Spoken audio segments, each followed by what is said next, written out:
on site, on location here. Loving being inside of these beautiful Cafe Kubal studios Monday through Friday from 9 a.m.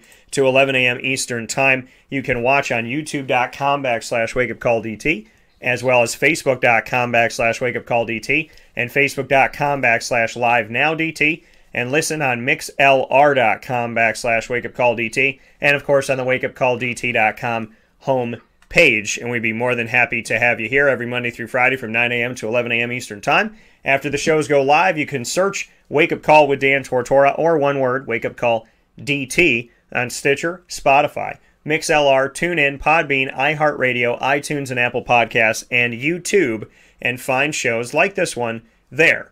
And of course, without further ado, it is my pleasure, my honor, and my privilege to welcome the man of every Wednesday hour from 10 a.m. to 11 a.m. Eastern Time, joining me for fantasy football over the years, my fantasy co-host, Mr. Mike Sofka of Hall of Fame FantasyFootball.com, as well as the Winning Fantasy Football YouTube channel that is out there, and of course, our Facebook group, Winning Fantasy Football, where you can join us and talk about fantasy every day of the year, all day long.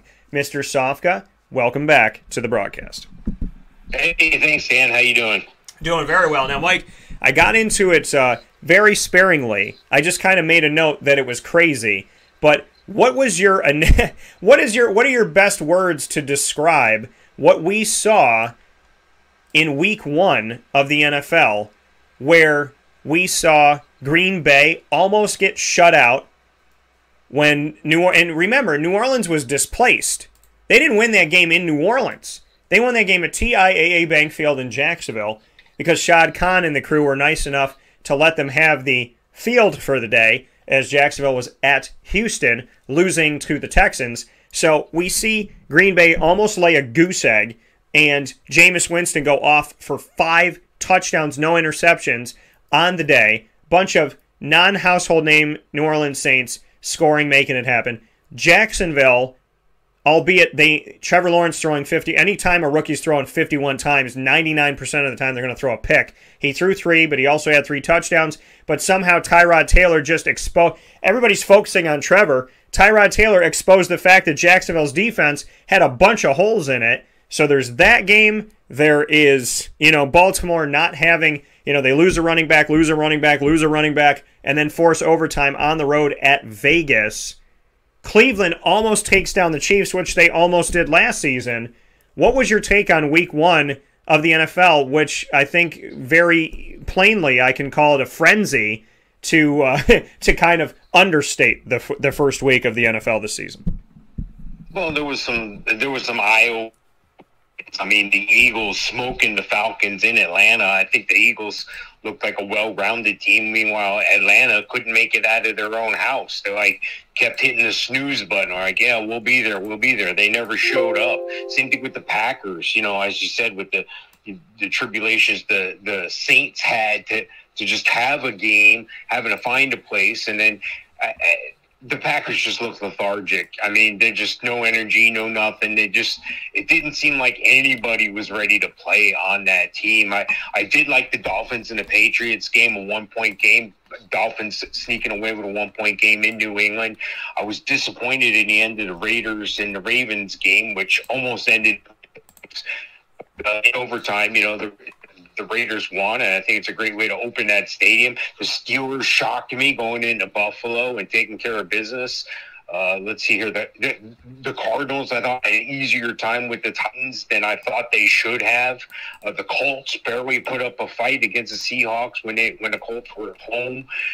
Washington losing their quarterback, losing Ryan Fitzpatrick, and still in a chance to win the game.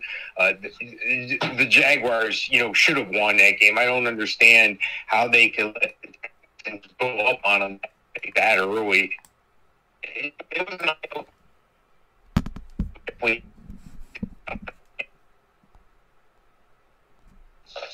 I'm like, we lost you there for a second. What was your final note? No, I was just saying, Week 1, woke me up, got my attention. I had certain expectations going into Week 1 as far as teams, and some of them let me down, and the rest of them woke me up. Like, wow, okay, I didn't know they could do that. Yeah, and taking a look at this, I mean, we do our predictions every every week, and Mike and I gave our thoughts on who we thought would take this thing and each game. And I was happy to get out.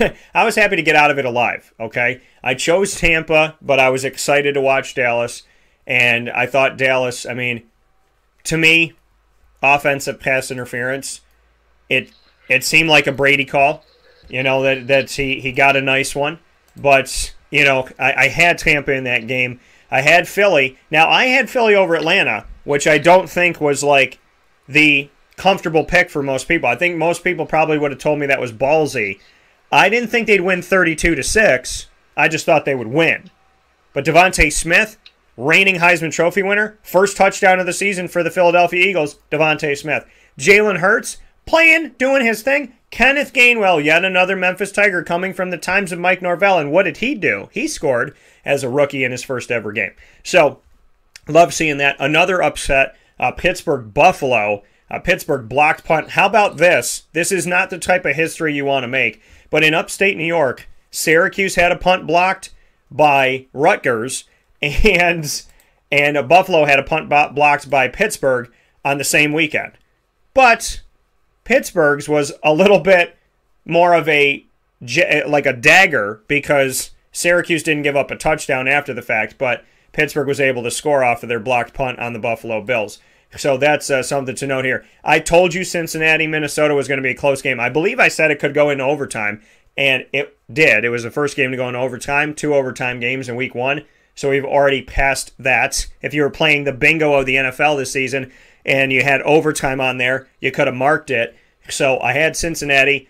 San Fran was trouncing Detroit.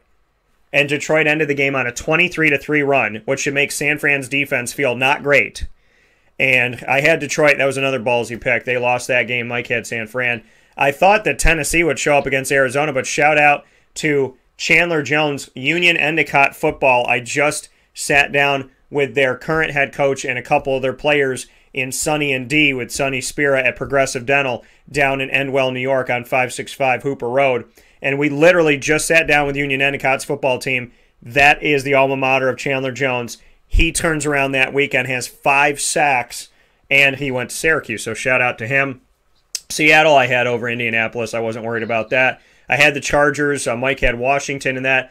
Carolina, hell hath no fury. Like, you know, somebody scoring when a team screws them over. And Sam Darnold, Robbie Anderson, not only did they win 19-14 over the Jets, their former team, but they scored together. And the first touchdown pass of the season and the first touchdown pass ever by Sam Darnold as a Panther is to his former teammate, Robbie Anderson. The Jacksonville game, I did not think Houston was going to score almost 40 on them. And Tyrod Taylor, I respect, but I thought that they'd be able to handle him, and they didn't. Kansas City, close in this one with Cleveland. They were able to pull it out. Miami, so happy they won. I picked New England, but Miami somehow... I mean, Mike, when we look back at this Miami-New England game, you mentioned it. Did it not feel like it was Tom Brady? I mean, Bill Belichick in 2 minutes remaining, and he's got it to a 1-point game. You know what I mean? Like, this to me felt like the old Patriots. Did you get a sense of that? No, not at all. I mean, Tom Brady's Tom Brady. I mean, he's the GOAT. There's no comparison. I mean them being close. I mean the fact that Belichick loses Brady and he's still got a team down the wire close to somebody. I'm saying like the fact that Belichick can't be counted out is what I'm saying. Well, Belichick's a great coach, and Mac Jones is a good quarterback. They had the battle of the Bama quarterbacks there, and Mac Jones had the better surrounding talent, better game plan, obvious, more effective, had a higher quarterback rating because of that. Didn't make Jones didn't have a pick. Yeah, you know, it was crazy to see. What was your final point there? You cut out again. I was just saying that it was the battle of the Bama quarterbacks. Mac Jones apparently had the better talent around him, the better game plan, and of course he had a higher quarterback rating. But you know, the battle of the Bama quarterbacks came down to an interception. I think Tua had an interception and Mac Jones didn't. Yeah, you know, and so seeing this and seeing how everything shook out, I was happy to get out of this thing I picked Philly, Buffalo, Cincinnati, Detroit, Tennessee, Seattle, the Chargers, Carolina, Jacksonville, Kansas City, New England, Green Bay, Denver, Chicago, and then on Monday night I had Baltimore. I'm happy to get out of a crazy week at 500. My thing is 500 or better. I can't have a losing record. So that's how I look at it. I cannot have a losing record. And so 8-8 in the first week of the NFL. I'm proud of it. I'm happy with it. I'm rocking with it. I'm feeling good about it. And so that's where I sit at. And Mike and I had a little bit difference, like I said, in some of these games. So I ended 8-8, Mike, and share with everybody what was your week 1 record? I don't know. I'm not living in the past. I'm looking for the new games coming up. I was sub 500. I'm sure. I don't write this shit down or not. Pardon my expression, but I don't. I think I was 5-11 looking back at it. So it's just. It doesn't really matter. It's in the past, and I play fantasy football. I don't prognosticate the whole schedule. So thank goodness for that. Yeah. So like I said, I'm happy. 500 or better is what my goal is. All in good fun. And so able to get out of that. Let's jump into the first game that we have here on the docket. The Giants at the... It pisses me off every time I have to say it. Washington football team. Pick a name. I don't care. I don't care what you pick. Pick the... Okay, you know what? Why don't you take the name of Miss Lisa Hughes in our fantasy league? Why don't you take the Washington name change in progress? I don't care. Just do it. Do something. Do literally anything. It's just, what do they say in Grown Ups? When Adam Sandler comes outside and his son picks up the rock, he goes, just toss the rock. Throw the rock. Throw it at the water. Throw it at your sister. Do something with it. Do something, Washington, with your name. Giants at the football team on Thursday Night Football, Mike. What are your thoughts?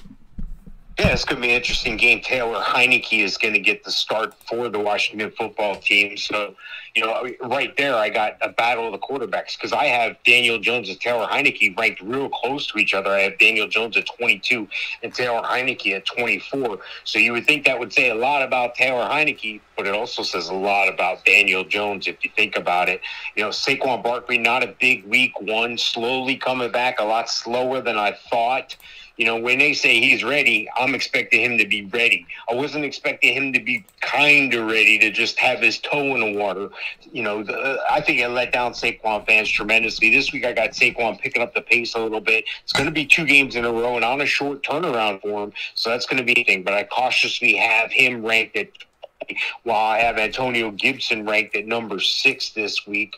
Looking at the wide receivers, none of the wide receivers really impressed me outside of Terry McLaurin on either team. Last week, I got Terry McLaurin ranked 16 this week.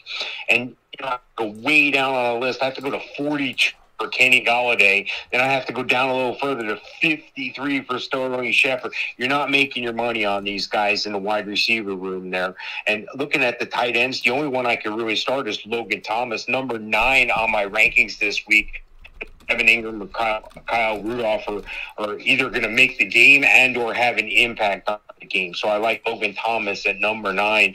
I'm going to go with the Washington football team in this game. At home, the Giants didn't look good at all to me. Washington looked like they had a pulse at least, and I think they got a renewed sense of, hey, we all need to pull together when Fitzpatrick went down. I think they do believe in Taylor Heineke, so he's going to get the win at home. Yeah, the Giants, I've talked to Giants fans, and they're not happy. And they're shaking their heads. They're wondering what's going on. With this Daniel Jones saga, how long are they going to hold on to it? Listen, I enjoy speaking with Daniel. I obviously spent some time with him when he was with Duke, and I am a big fan of David Cutcliffe, quarterback guru, who is somebody that has taught the minds of Super Bowl champions, Peyton Manning, Eli Manning. So I have a lot of respect for him. And Daniel playing for him, that opens my eyes and says, okay, well, if he's got this quarterback, let's see what he can do. But Daniel Jones just hasn't translated. It hasn't been working. The Giants are underwhelming. they're not exciting to watch. And I think that this is, put fans in a place where they're getting pretty much like Syracuse fans. They're lethargic. They're getting to a point where people are tired. They're tired of seeing the same old song and dance, my friend. And that is why I don't see a ton of value with the Giants. I wouldn't play Daniel Jones. If you have Daniel Jones as your starting quarterback, you must not be trying in fantasy. Saquon, I decided to keep him out there. I decided to keep him as my second running back in one of my leagues in week 1.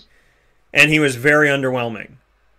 He was a limited participant on Tuesday with knee issues. And so we could see this thing be a nagging. This could be a nagging part of what we're going to have to live with. 10 carries, 26 yards, 2.6 yards a carry, 1 reception for a yard, no touchdowns. This Saquon injury. Now, CMC comes back, and everybody's body's different. Adrian Peterson did it in 8 months. It's supposed to take a year, at least. He did it in 8 months. So, Saquon, temper your expectations. He dips on my list. He's a lower-end running back, too, because he's playing Washington's defense, too. Let's not forget about that. So, Sterling Shepard, a guy who I can't believe is still with the Giants, he was a bright spot, but I don't expect a ton. I really, honestly, wouldn't be playing any of these guys. Evan Ingram's banged up here. Kenny Galladay, Darius Slayton, Sterling Shepard. If you're in a deep league and you have 4 wide receivers you're going to put out there, or 3, and it's a deep 12, 14, 16 team, you got to just grab somebody else, put them out there as a flex. But even that makes my stomach kind of queasy. Taylor Heineke, I'm not expecting a ton from him. I don't think he should be out there for you on fantasy this week. Antonio Gibson's worth the play as a running back, too. Terry McLaurin. Actually, I would say Antonio Gibson low on 1, high on 2. Terry McLaurin is worth the play as well because he's playing the Giants. And Logan Thomas scored, and I picked him. I had him in one of my leagues, so I like him here. Eric Flowers, who the Giants drafted, mind you, he's going to be the starting left guard for Washington. He's been all over the country, including in Jacksonville for a short time. So I think McLaurin, Thomas, and Gibson are worth the play. Gibson, the best of the bunch, and nobody on the Giants. And I'm going to pick Washington at home because it does. It feels like Syracuse. It's going, what are you going to do this again? This is what you're going to do again. You're going to put the same stuff out on the field expecting a different result. The definition of insanity. So I'm going with Washington. Cincinnati at Chicago, Mike. What do you got? Yeah, it's going to be an interesting game to me because I think this is going to be a real road test for the Bengals and Joe Burrow. It's different when you're playing in your own backyard versus somebody else's backyard. You know where all the little divots, sweet spots are. But Joe Burrow's still on his way back from that knee injury. But I thought he did look pretty good last week. He looked so good. I got him as quarterback 12 this week. He's ranked number 12. And, well, on the Bears side, well, not so much. I really can't go that high with the Bears quarterback Andy Dalton. He's at 32. We're going to see some Justin Fields, I think, still. Looking at the running backs, though, this is where the money's made here, if there's money to be made. Joe Mixon, number 7 on my rankings here, and David Montgomery looked pretty good in week 1. He's 16 this week. I think he'll have a good showing. And looking at the wide receivers, Allen Robinson, he's the best wide receiver on the field. He's ranked number 11 this week. And looking at the wide receivers for Cincinnati, T. Higgins, 27 is where I have him ranked. Tyler Boyd, 33 is where I have him ranked. Jamar Chase, a little bit higher than both those guys, 22. So you definitely have more value on the side of the Bengals. Tight ends are really, I'm not excited about any tight end on the field here for either team. Maybe a Cole Kmet at 16 for Chicago. And looking at the game itself, I think Cincinnati's going to have a pretty good game. But it's hard for me to go against the home team in Chicago. But I'm going to do it anyway. I'm going to go with Cincinnati and Joe Burrow. Yeah, Chicago, I mean, listen, they did not. I'm happy, again, I'm really happy that Justin Fields played in his first ever opportunity that he could. He can say he played in the first game that he was available for as a rookie. He played and he scored and was able to run in that touchdown. I love it. I think it's great. And at the same time, I'm not expecting much out of Chicago as of right now. So, and a good morning to Alan. So, not expecting much out of Chi-Town by any stretch of the imagination. And I know some of you had asked some questions last week, and we were not completely, for whatever reason, we weren't able to get to them when I went back into the archive to answer those questions. So, if for some reason we didn't get to your question that you asked us here, I apologize for that last week, but we're happy to answer them now, and I'm actually going to answer them as we go here to make sure that we get to all of these, because I want to make sure we answer questions. We had a bunch of questions come in last week on youtube.com/wakeupcalldt for Mike and I, and for some reason they did not pop up after the show, and so we weren't able to answer them for you, so I'm going to answer them instantaneously to make sure we don't miss a single question here, and we're going to answer some of them right now, so I'm going to ask for Mike's help in this, but we do have a question that just came up, so before I give my analysis of Chicago and Cincinnati, let's answer this question that came in here, and let's see what we got. So the question that we have first is coming from, all right, so we have a CN said, do I drop Russell Gage for Jalen Reagor or Devontae Parker? I also dropped Terrence Marshall for Tyler Boyd. Good move. Mike, your thoughts first, and then I'll go. Yeah, I'd go back and pick up Terrace Marshall again and drop Russell Gage. That's a bad move. You want Terrace Marshall, and you Russell Gage. I tend to have more patience. I wouldn't pick up those other guys if you're itching to drop somebody and pick them up, because that's what we do in overreaction week 1. Overreaction Monday. The world's on fire. Cats and dogs are living together. Everything's crazy. Watch your waiver wire in your league. You're going to have people that are going to pull the trigger too quick. You're going to have people give up on people. You may be able to steal a top player like a Saquon or Elliott through a trade at this time. Owners are impatient. Everybody's impatient. It's been 1 week. There's been 1 week of football. We got 16 more games for each team, 17 more weeks of this. And you're going to take your entire year of preparation and listening to us and throw it out the window over one game? You can't do that. You can't do that. You got to have patience here. If you haven't followed us, if you haven't followed my drafting system, you're going to be doing this. Be patient. Be patient. That's the key to week 1. And take advantage of everybody else's mistake. But if you're really itching to make that move, drop Gage and go back and pick up Terrace Marshall, but you'll probably have to wait for him to clear waivers now that you've already dropped them. Yeah, and I agree, and we just wrote back to CN, so thank you here for writing in to us on YouTube. You can write to us on Facebook. This is why you watch the show live, so instantaneously we can answer your questions, and so make sure that you do that. YouTube.com/wakeupcalldt, Facebook.com/wakeupcalldt as well. When the questions come in, we're answering them here on YouTube and on Facebook. And so CN again said, do I drop Russell Gage for Jalen Reagor or Devontae Parker? That's a no. And then I also dropped Terrence Marshall for Tyler Boyd. Good move. Jamar Chase, again, like Mike said, week 1. T. Higgins has a great relationship with Joe Burrow.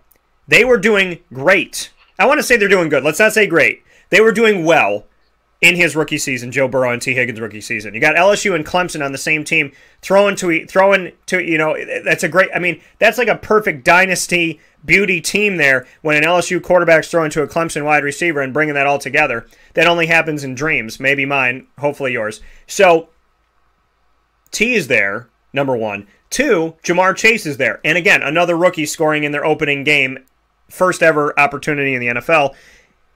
he knows Chase. Speaking of Joe Burrow, they were teammates, and T. Higgins and him have a good relationship. Tyler Boyd, at best, is going to fall to 3.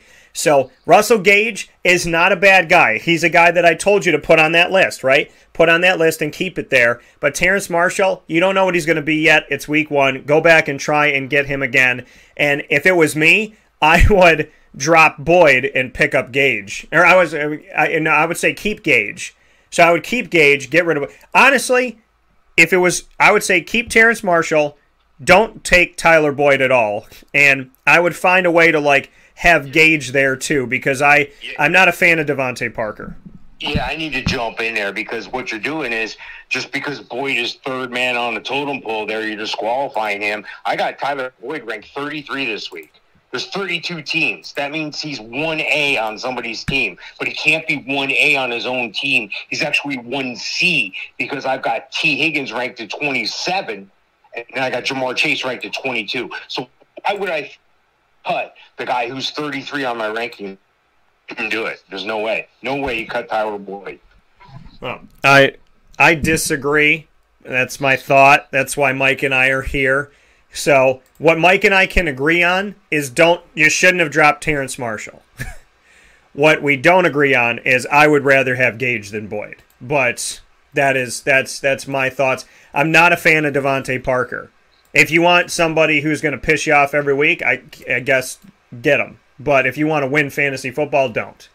So Chicago and Cincinnati is where we're sitting at now. As the questions come in, we're happy to answer them on youtube.com/wakeupcalldt and on facebook.com/wakeupcalldt as well. Our live feeds here. Cincinnati at Chicago. Mike chose Cincinnati. I'm also choosing Cincinnati. Funny, because we were just talking about Cincinnati. So injury-wise here, of any note, really nothing on Cincinnati. Chicago, nothing either that you have to be too concerned about.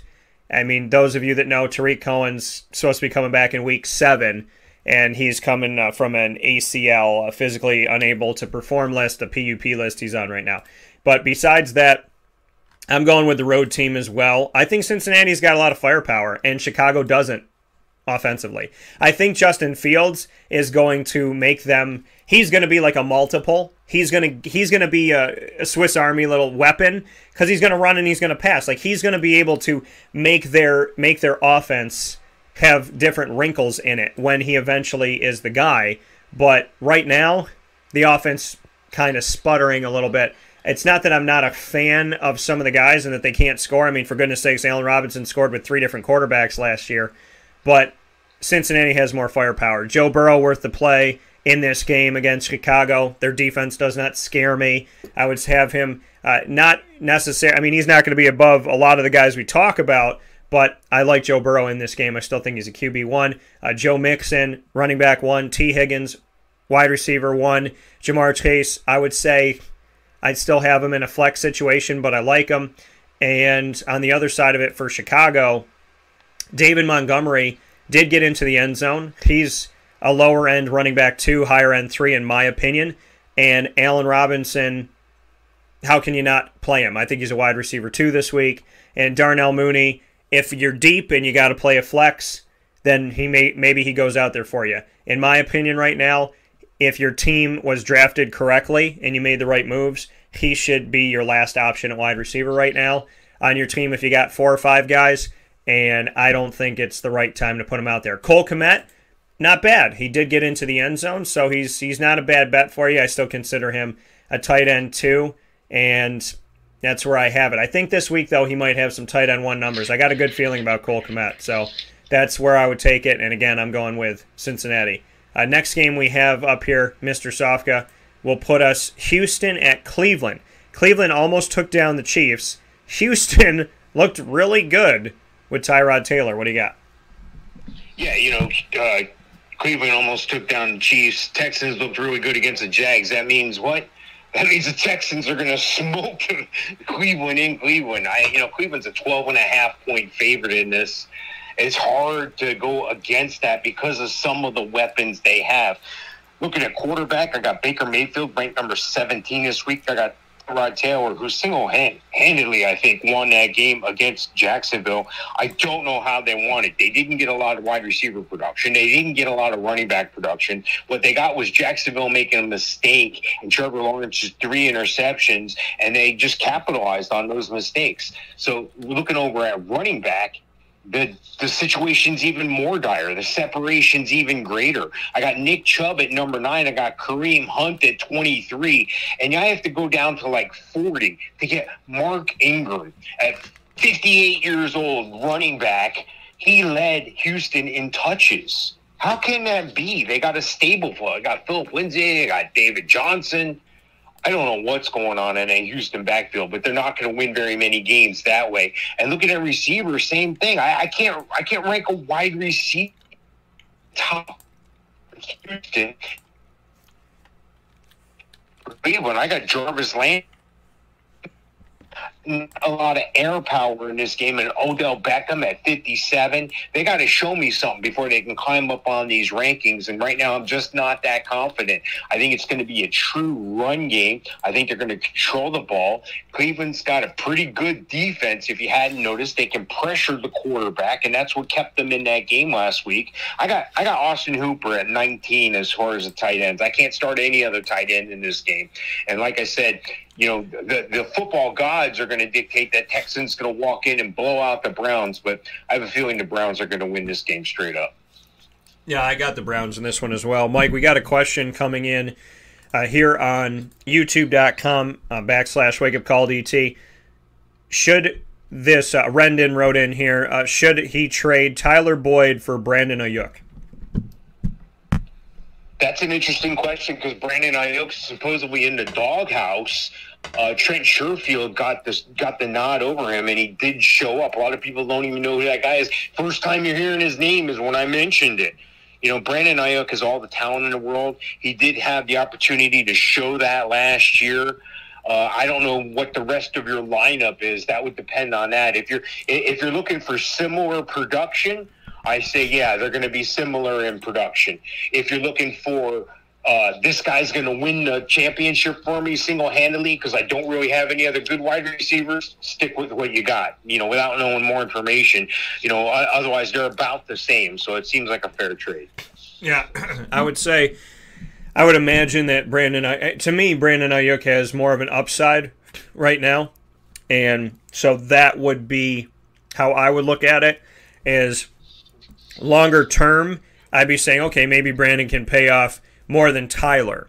But like you said, like Mike talked about in the doghouse, you know, it's what happens here. I can't imagine that he'll be off for a long time and that this is a guy that's going to be a forgotten man in San Francisco because of the fact that, you know, they did go out and draft him. He is a young wide receiver, and we know that he's talented. So I can't see that this is going to be too much of an ongoing issue, a forever thing. So I like it. If you traded for Brandon Ayuk, I'd be okay with that. So I'm okay with that trade as well. Thank you for the question, Rendon. And if you have questions, facebook.com /wakeupcalldt, right into the live feed. You can also write into the live audio feed, mixlr.com /wakeupcalldt. And, of course, youtube.com /wakeupcalldt. So make sure you write in there for us as well so we can answer your questions as we go. Houston at Cleveland. I'm going with Cleveland in this one too. If Cleveland's pushing Kansas City to the brink at Arrowhead on the road, then that's telling me something about Cleveland. Now, Cleveland's an up and down team, but I feel like they're more up than down. I do. I think in the last season and I think this season we're going to see more up than down for Cleveland.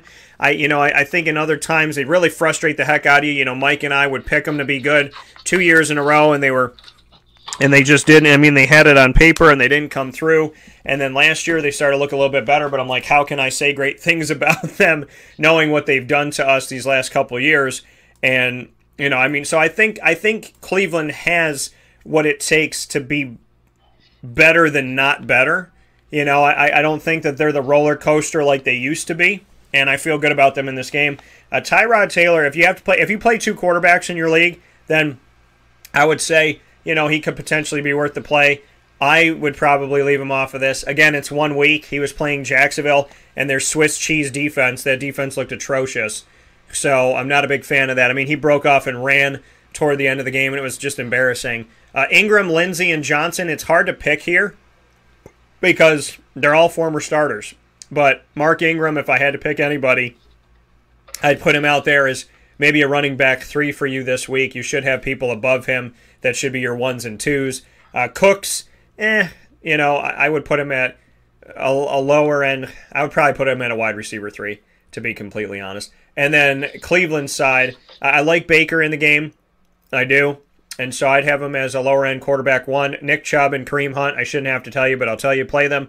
Jarvis Landry looks like he might be involved in some trick plays and in throwing the ball and in kind of like wildcat pieces, so I think he's a wide receiver 2. I'm not a fan of Odell Beckham, and he didn't do anything of note. So, and he's not 100%. So I would probably stay away from that situation. He's questionable coming off the knee ACL, like Saquon. So I like Jarvis Landry in this game, and Nick Chubb and Kareem Hunt. I mean, they are the best 1-2 punch at running back in the NFL right now because they both, when it comes to fantasy, because they both eat. And, it's hard to keep both guys fed when you have a fantasy football backfield with 2 different players that are trying to be starters. But it works there, and I like it. Rams at Indianapolis, Mike, what do you got? Yeah, I like the Rams. I mean, what a difference the quarterback makes. Matt Stafford makes all the difference in the world. Over 300 yards, 3 touchdowns, was able to get numbers for some of his guys like Darrell Henderson and Cooper. Looking at the matchup here, I do have Matt Stafford better, obviously, than Carson Wentz. I have Matt Stafford at 11.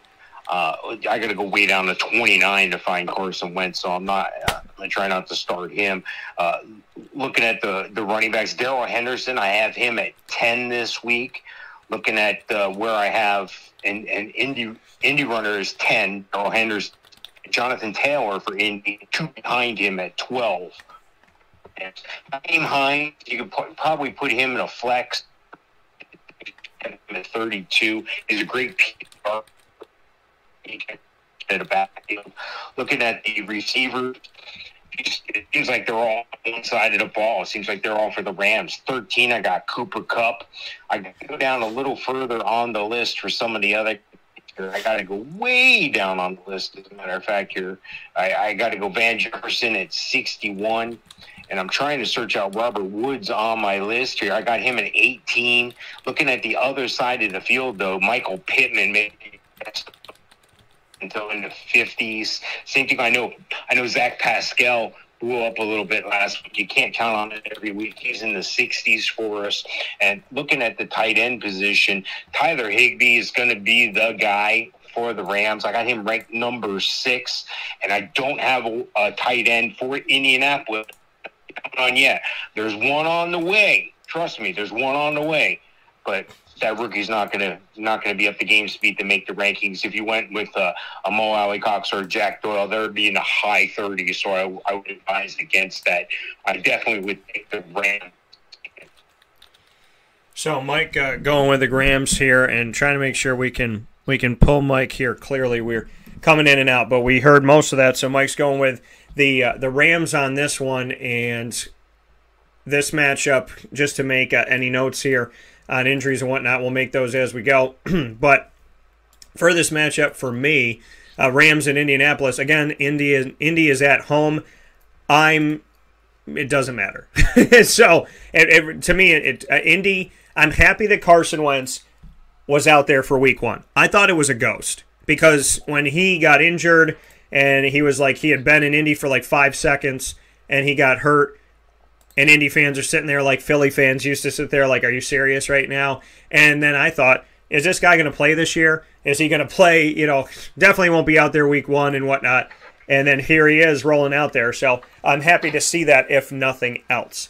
But as far as fantasy goes, I'm liking Matt Stafford in this game. I'm liking Darrell Henderson, Robert Woods, Cooper Kupp. They both ate with their new quarterback, Matt Stafford. Was able to find them both, making fantasy fans happy. Van Jefferson got involved in as well. The first touchdown pass thrown by Matt Stafford as a Ram was to Van. So Vans, they make her dance. And so I like I like this one. I like Higbee too in this matchup as well. I like a lot of I said this could be the most weapons that Matty Stafford has had, throughout on a team. Yeah, he had Megatron, but I'm talking about all the way around, just the many places, the 5 places he can go, arguably. So I think Matt might have his best season this season. On the other side of it, Jonathan Taylor's worth the play. Michael Pittman's a wide receiver 3. Zach Pascal, that boy stepped up and went to work. So 2 touchdowns here. Again, it's 1 week, and they weren't playing the Rams. So Pascal, I would say, is a flex guy, wide receiver 4. Hines is running back 3. Really, Jonathan Taylor's the only one I feel good about. The majority of it's on the Rams side, and that's who I'm picking to win the game. So fantasy and reality makes sense there. Before we take our first step aside, Mike, inside of the Fantasy Football Power Hour, proudly presented by the Wildcat Sports Pub, I want to get to one more game, but Rendon responded to us and gave us his team. So I want to tell you this. He said that he originally said, would you trade Tyler Boyd for Brandon Ayuk? Then he said 10-team PPR Superflex. My team is Christian McCaffrey, Josh Allen, Kyler Murray, DeAndre Swift, Robert Woods, Deontay Johnson, George Kittle, Tyler Boyd.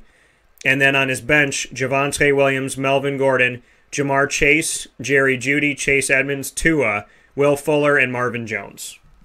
Yeah, take that Chase off your bench and put him in your lineup. What were the top wide receivers you gave? What was the starters?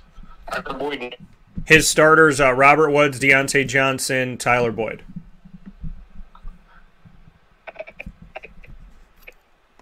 Chase there above Tyler Boyd. I may even put him there above Deontay Johnson, but I would definitely put him in there above Tyler Boyd. You got, not that Tyler. I would keep Tyler Boyd. I really would. I wouldn't go looking for trouble on a team that started out with trouble. I don't know if I'd pursue that. If it was gifted to me, I might consider it. But you have Jamar Chase burning a hole in your bench. Put him in the lineup. He's the best receiver on that team. Yeah, I mean, looking at this, I like this team, first and foremost. I mean, Kyler Murray and Josh Allen, I don't know how, it's 10-team PPR. I don't know how you got them both, because somebody should have saw that coming. But Javonte Williams, Melvin Gordon, it seems like you're a Denver fan, I think would be fair to say, potentially. You have Jeudy, Javonte, and Melvin Gordon, and so that's what I'm seeing from here. But I like Marvin Jones. I like that pick. If he's your worst receiver, you're in good footing. I still would make the move for to get rid of Boyd and get Ayuk. If the situation now, my only thing holding me back is that in week 1 there was an issue to start things off. So is this a telltale sign of what the season's going to be like? That's my only concern, and I know it's a big concern. But if it was straight up talent, if it was straight up who do you think's going to be better for you in the long run, I'd go get Brandon Ayuk over Tyler Boyd. That's what I would do. But knowing the situation in San Francisco and knowing that things didn't start off on the right foot with Brandon Ayuk and the Niners, that's my only concern. So I would make the move straight up, if not for the drama. So you got to kind of take a chance. And, do you think the drama's going to... it's a gut feeling. Is the drama over or is it not? So, that's the situation. But I do like this team. And, Javonte Williams and Melvin Gordon, you got the handcuff there. And then... Yep, and he just said, yep, go Denver. I like Brandon because his upside. Tyler's the worst wide receiver on my team and the last person I would start as of right now. So, you're in a good situation because whether you have Boyd or Ayuk, you're looking at the fact that these are not your best receivers. You have a team that you drafted well, so you're in good footing and you're in good shape. So either way, are you completely losing? Well, if one of the guys goes off, yes. But, ultimately, it's up to you. This is a guy who's going to be on your bench right now, and that's the position. Like I said, straight up talent, Brandon for me. Tyler Boyd right now is the better option because of Brandon's situation. But just look at it and watch it. Jay wrote into us, do I start Mark Andrews? He never has good games against Kansas City. And so that's the question that came up here as we got a big-time Sunday night game, Kansas City-Baltimore. Mike and I are going to get to that game, but we've been asked this question here right now in the moment, and I want to be as instantaneous as we can. So, Mark Andrews, yes or no? Yeah, I got him ranked number 5 this week as far as tight ends go. Look, there's certain guys you're going to play every week. Are they going to be number 1 every week? Not at all. It's math. It's a law of averages. It's matchups as well. But you got to look at certain guys that are going to be the mainstay in that offense. And in that offense, the one target that's always steady Eddie is Mark Andrews. So, yeah, I'm totally confident in Mark Andrews. I had him number 5 this week. Yeah, I'm going to tell you, and I just wrote in to Jay, I would definitely play Mark Andrews again. What's the alternative? Right. Well, and that's the thing, too. I mean, Jay, who's your backup? So, and like Mike alluded to here, he's one of those guys that you play. I mean, it's like set it and forget it type of thing. I mean, there's certain guys you put out there. If you got Mark Andrews, then, outside of the bye week or, gosh forbid, an injury, you play, that's who you play. So his backup's Jared Cook. Yeah, we definitely play Mark Andrews. Mark Andrews, top 5 going into this year, into drafts, top 5, and top 5 this week. He's number 5. So the only guys I have ranked ahead of him this week and in drafts was Travis Kelce, Darren Waller, George Kittle, T.J. Hawkinson, then Mark Andrews. Now, there's a little bit of drop-off depending on where Kyle Pitts decides to land himself. It's a little bit of a drop-off after that. If you were to tell me, Mike, I have Tyler Higbee. Mike, I have Noah Fant. I have Dallas Goedert. I have Jonnu Smith. Now we're asking questions. Like, I like Mark Andrew, you plug and play. Yeah, I think that's yes. Yes on yes on yes. So play Mark Andrews. Just updating here on YouTube so that you guys all have it. Mike and I went Washington over the Giants, Bengals over the Bears for both of us here, and we also went Cleveland. We've gone complete, so we're gonna get to Buffalo, Miami in a second. But Mike and I have the same picks this week, so as of right now. And last week we had a few different ones, but Washington over the Giants, Bengals over the Bears, Browns over the Texans, and Rams over the Colts. And I just gave you my thoughts, and so on fantasy-wise. So we're going to jump into the next game, Mike. Buffalo at Miami. What do you got? Yeah, well, this one screams quarterback. I mean, Tua, looked like he had a pretty good, solid performance last week. Josh Allen, one of the better quarterbacks in the league. But last week, I think he threw the ball too many times. You can't throw the ball 50 times in a game and expect to win. If you're throwing 50 times, you're probably losing the game, and you probably need some heroics to come back, like Derek Carr did on Monday night. Josh Allen, he's going to be okay, though. He threw for 270 last week, but again, that was a victim of throwing the ball that many times. And I'm interested to find out why Zach Moss wasn't active last week. That was a shocker as well. So going into this game, knowing what we know from last week, I got Josh Allen number 2 because I don't think Miami's defense is going to be able to slow him down in that offense. And, I flipped the script. I go on the other side of the ball. 2 is ranked respectively here. 13. He wasn't ranked that high last week. He is a little bit higher this week. 13 on the rankings for me. And then going over to the running backs, Devin Singletary, the best running back on the field. And if Zach Moss was benched last week, that means there's something else going on. Maybe he's going to be eased back in. Maybe he's questionable about an injury. They decided it's best to hold off another week. I don't. You sometimes don't know the truth or the whole truth, and sometimes we don't know any of the truth. Sometimes they put up smoke screens. Ask Bill Belichick, who got fined one year for not putting enough guys and not reporting injuries. So the following week, all 53 guys were on the injured report. So, I mean, it is what it is. They're going to tell us what they want us to know. Evan Singletary, number 1 running back this week, number 1 running back on the field. Myles Gaskin, number 25 on the rankings. I'm not going anywhere else in the running back fields for either team. And looking at the wide receiver, Stephon Diggs, the best wide receiver on the field in this game, number 3. I'm going to go down, but I'm hard-pressed to find a first Miami guy on my rankings is Will Fuller, who hasn't played a game yet. He was suspended last week. He's 32 on my rankings. And then going down a little further, I got Devontae Parker into 40s, Jalen Waddle into 50, Cole Beasley into 50. So the real value is Stephon Diggs. But if he's on your team, I don't need to tell you that. And looking at the tight end position. I just really don't see a tight end. Maybe a Mike Gesicki at 17, but, nothing else really excites me. Dawson Knox at 33. So I'm going to go with the sheer talent at running back and quarterback and wide receiver. They got the big three, kind of like you need the big three in basketball. I got to go with the Bills.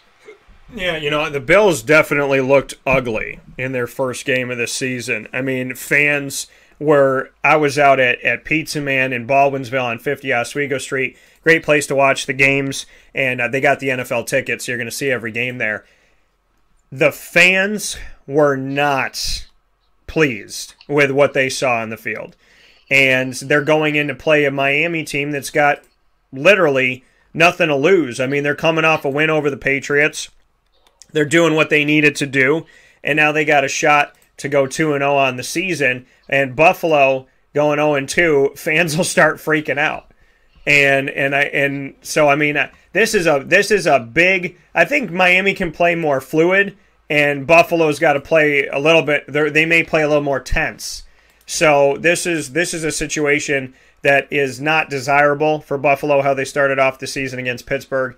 I think Miami's going to give them some hell. My guy Trill Williams is there, played DB for Syracuse, was undrafted, picked up by the Saints, and eventually moved over to the Miami Dolphins. So a lot of love for Trill playing corner, and he's been a rover, he's been all over the defense in Syracuse where they play 3-3-5 and rely heavily on the back line. So much love to Trill, and I hope you have a fantastic year, and I hope things only get better. And he's doing more than I thought. I thought he needed a little more time in college, and so I'm happy to see he made a 53-man roster, and God willing, he'll get out there and do some good things.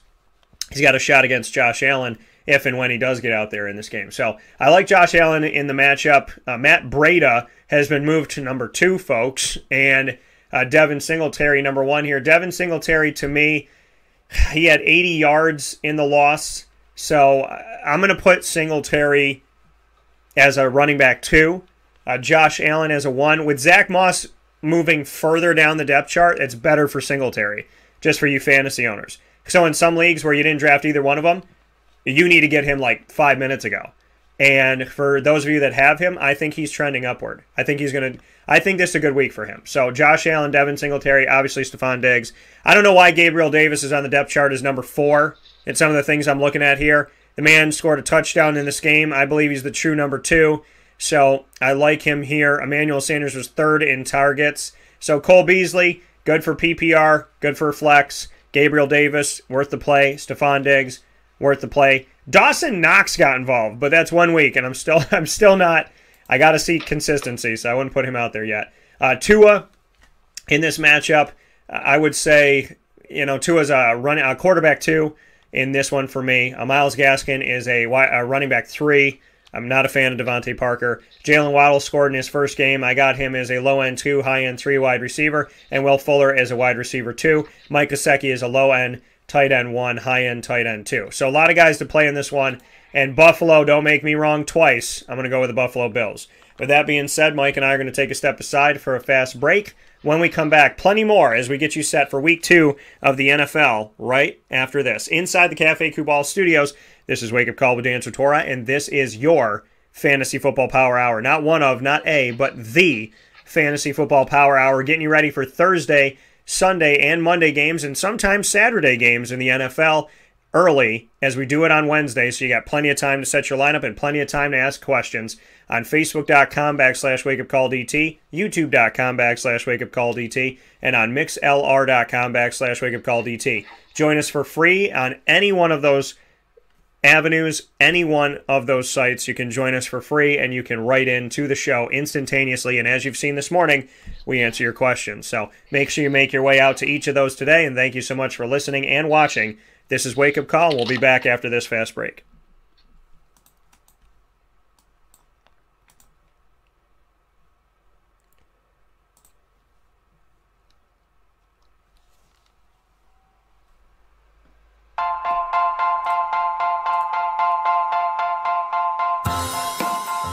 Cafe Kubal Mobile Cafe brings the cafe experience to you.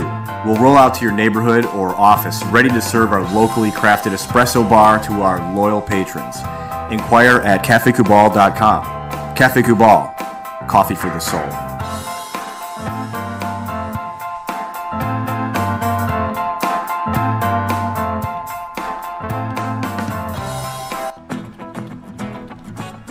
Hi, this is Amy from Mother's Cupboard, home of the whole frittata. We are open daily 6 a.m. to 1:30 p.m. For takeout orders, call 315-432-0942 and tune in to Wake Up Call with Dan Tortora for our monthly food challenge and try our Wake Up Call signature menu item available 7 days a week. Here at Mother's Cupboard, we are Central New York, and it's our honor to serve you.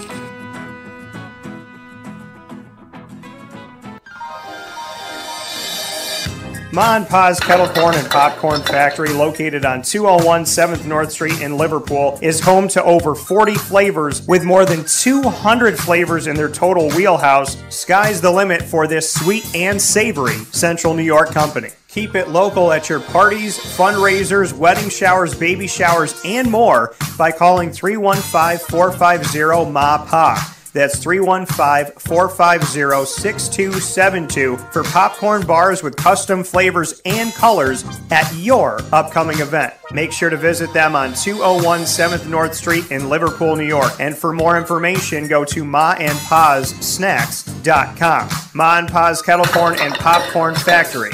How corny are you?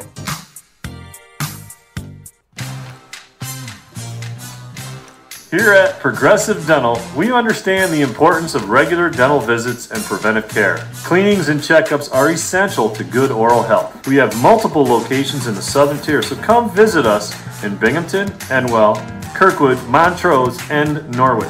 For self-pay non-insured patients, we offer the Smile Plan, which covers all of your cleanings, x-rays, and exams for an affordable yearly price. Call 607-754-2273 or 607-754-CARE to make an appointment today. For more information, visit our website at progressivedentalny.com.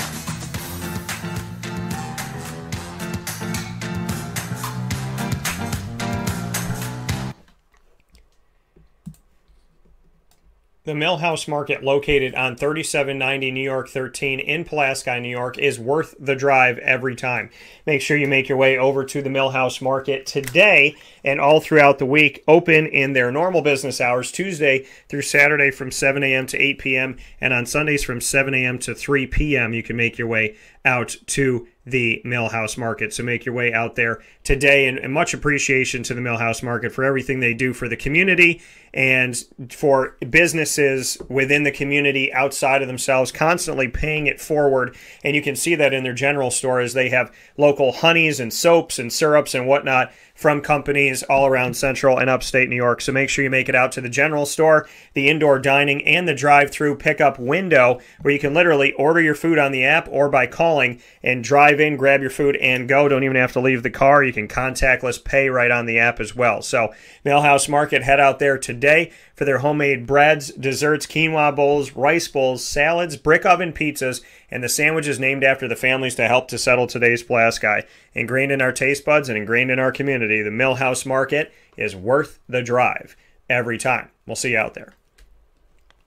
With that being said, back here on Wake Up Call with Dan Tortora, Mike, we got another question that came in here, and the question is, let's jump to this question here.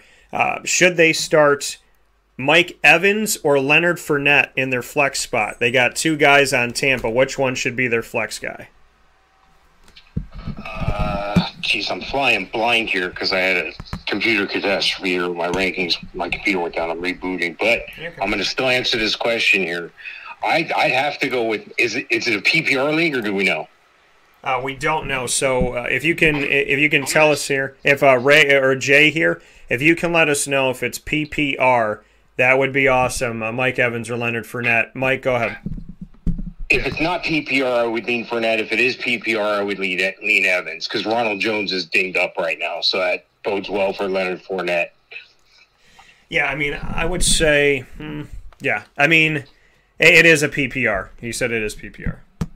Yeah, I would lean Mike Evans. Yeah, just because I think, with that extra point, if he gets 10 targets, he gets 6 catches. I mean, that's 6 points right there. Then he's going to put up probably at least 60 yards and a touchdown if he gets 6 catches. So, yeah, I think that's the way to go, Mike Evans. I got Mike Evans. I think Mike Evans is ranked 20 on my rankings this week, and I'm trying to think on where I had Leonard Fournette. I think it was a little bit lower, but I always do all my rankings based on, here I'm able to pull back up. Leonard Fournette, 29.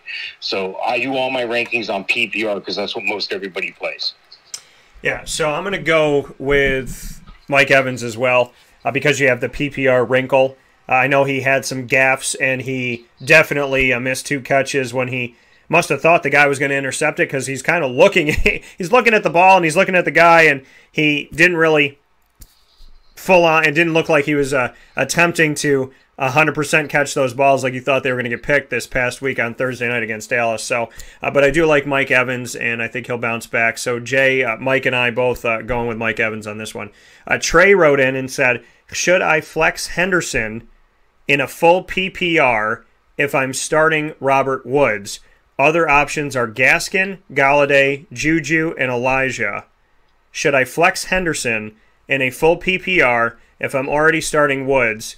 Other options are Gaskin, Galladay, Juju, and Elijah. Yeah, absolutely.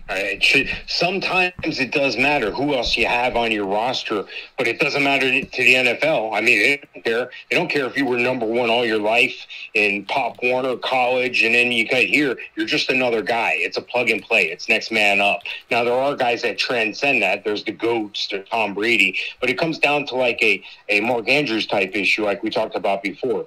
There's certain guys you're just going to start, and I got Henderson in the 20s, I believe, on my rankings. So I mean, why would you take that out? Why would you juggle that? I think actually, Kurt, check that. I got Darrell Henderson ranked number 12 this week as far as running back. So I think Matt Stafford's got that ranked. I think they're going to chug along, and I don't think they're going to make too many missteps with Stafford there at the helm. So any of those guys that you have, start them. Don't be afraid to start too many guys from one team. Yeah, and as Mike and I just said before the break, I mean, we gave you the guys you should play, and I said Matt Stafford, Cooper Kupp, Robert Woods, Darrell Henderson, and Tyler Higbee. They're all Rams. So, there's nothing wrong with starting a couple guys, and in the Rams' case with Kupp and Woods and Henderson. Listen, I've been talking about Henderson for 3 years because I covered him when he was at Memphis. So I was high on him way back before he was producing the numbers that people would maybe say would back it up. And now, this is a guy, I mean, they brought in Cam Akers, and he's been banged up, but they bring in Cam, and Henderson's still there. Malcolm Brown tried to do some things, and Henderson's still there, and Malcolm Brown's in Miami now.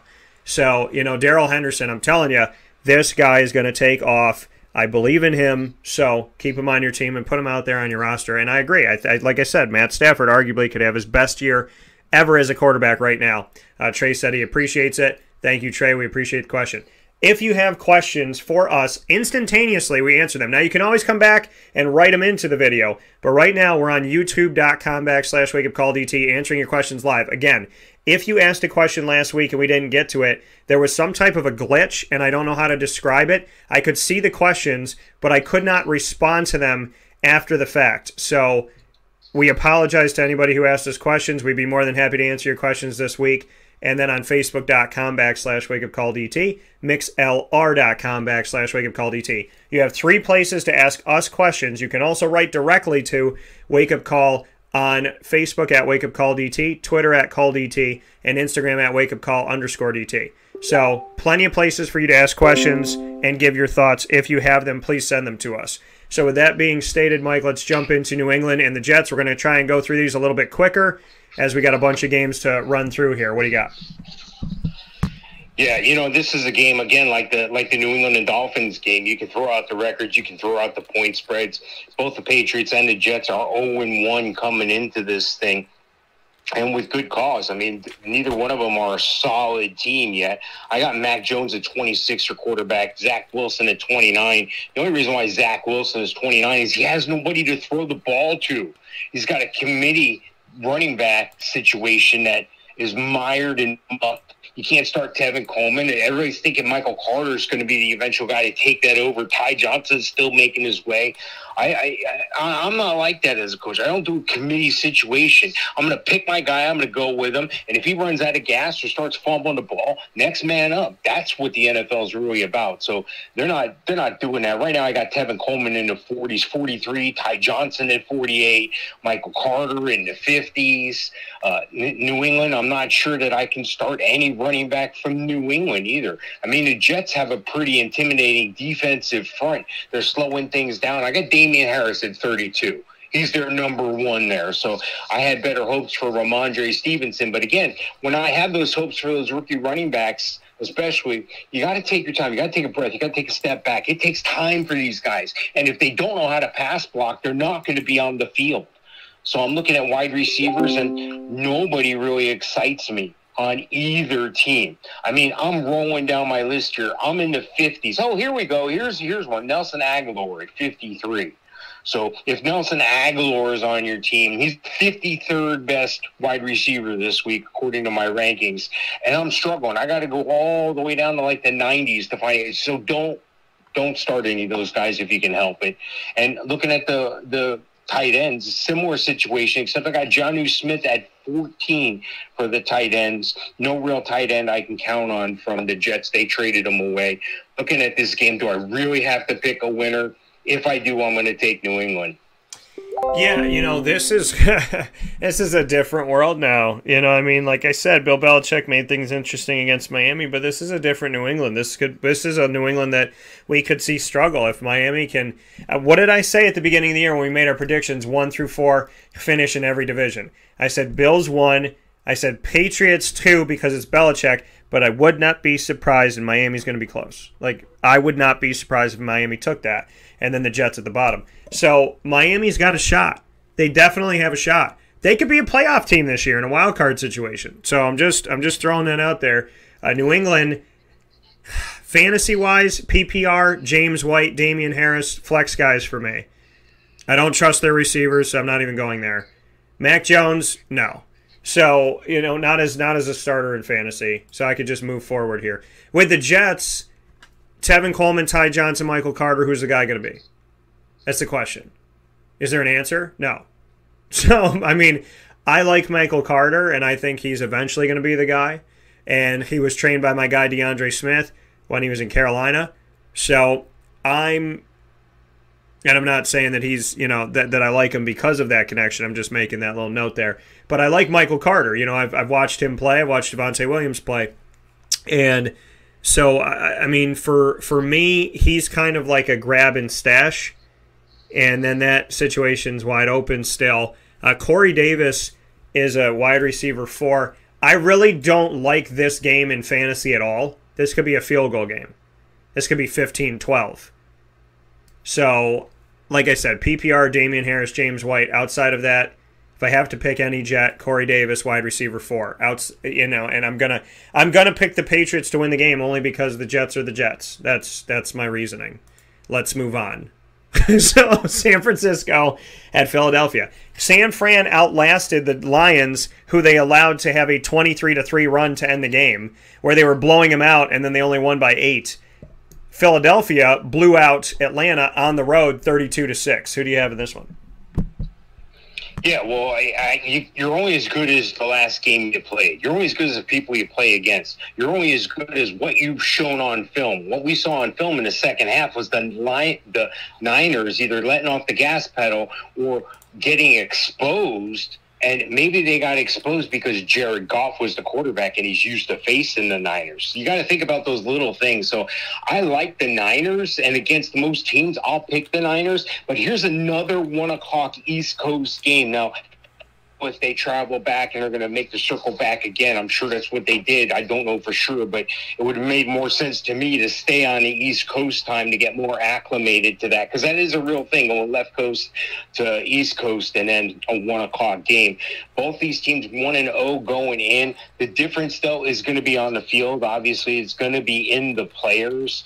And you could start at quarterback, and you got to wonder, well, how's Garoppolo doing? I mean, Lance came in and threw a touchdown pass. Threw one pass, it was a touchdown.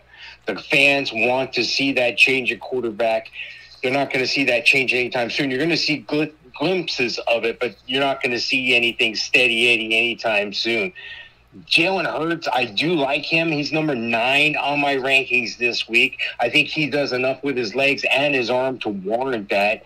And looking at the running backs, this is where it starts to get a little tougher. Miles Sanders, 19. Look out for Kenneth Gainwell taking over Boston Scott for that second position behind Miles Sanders. But Miles Sanders ranked number 19 this week.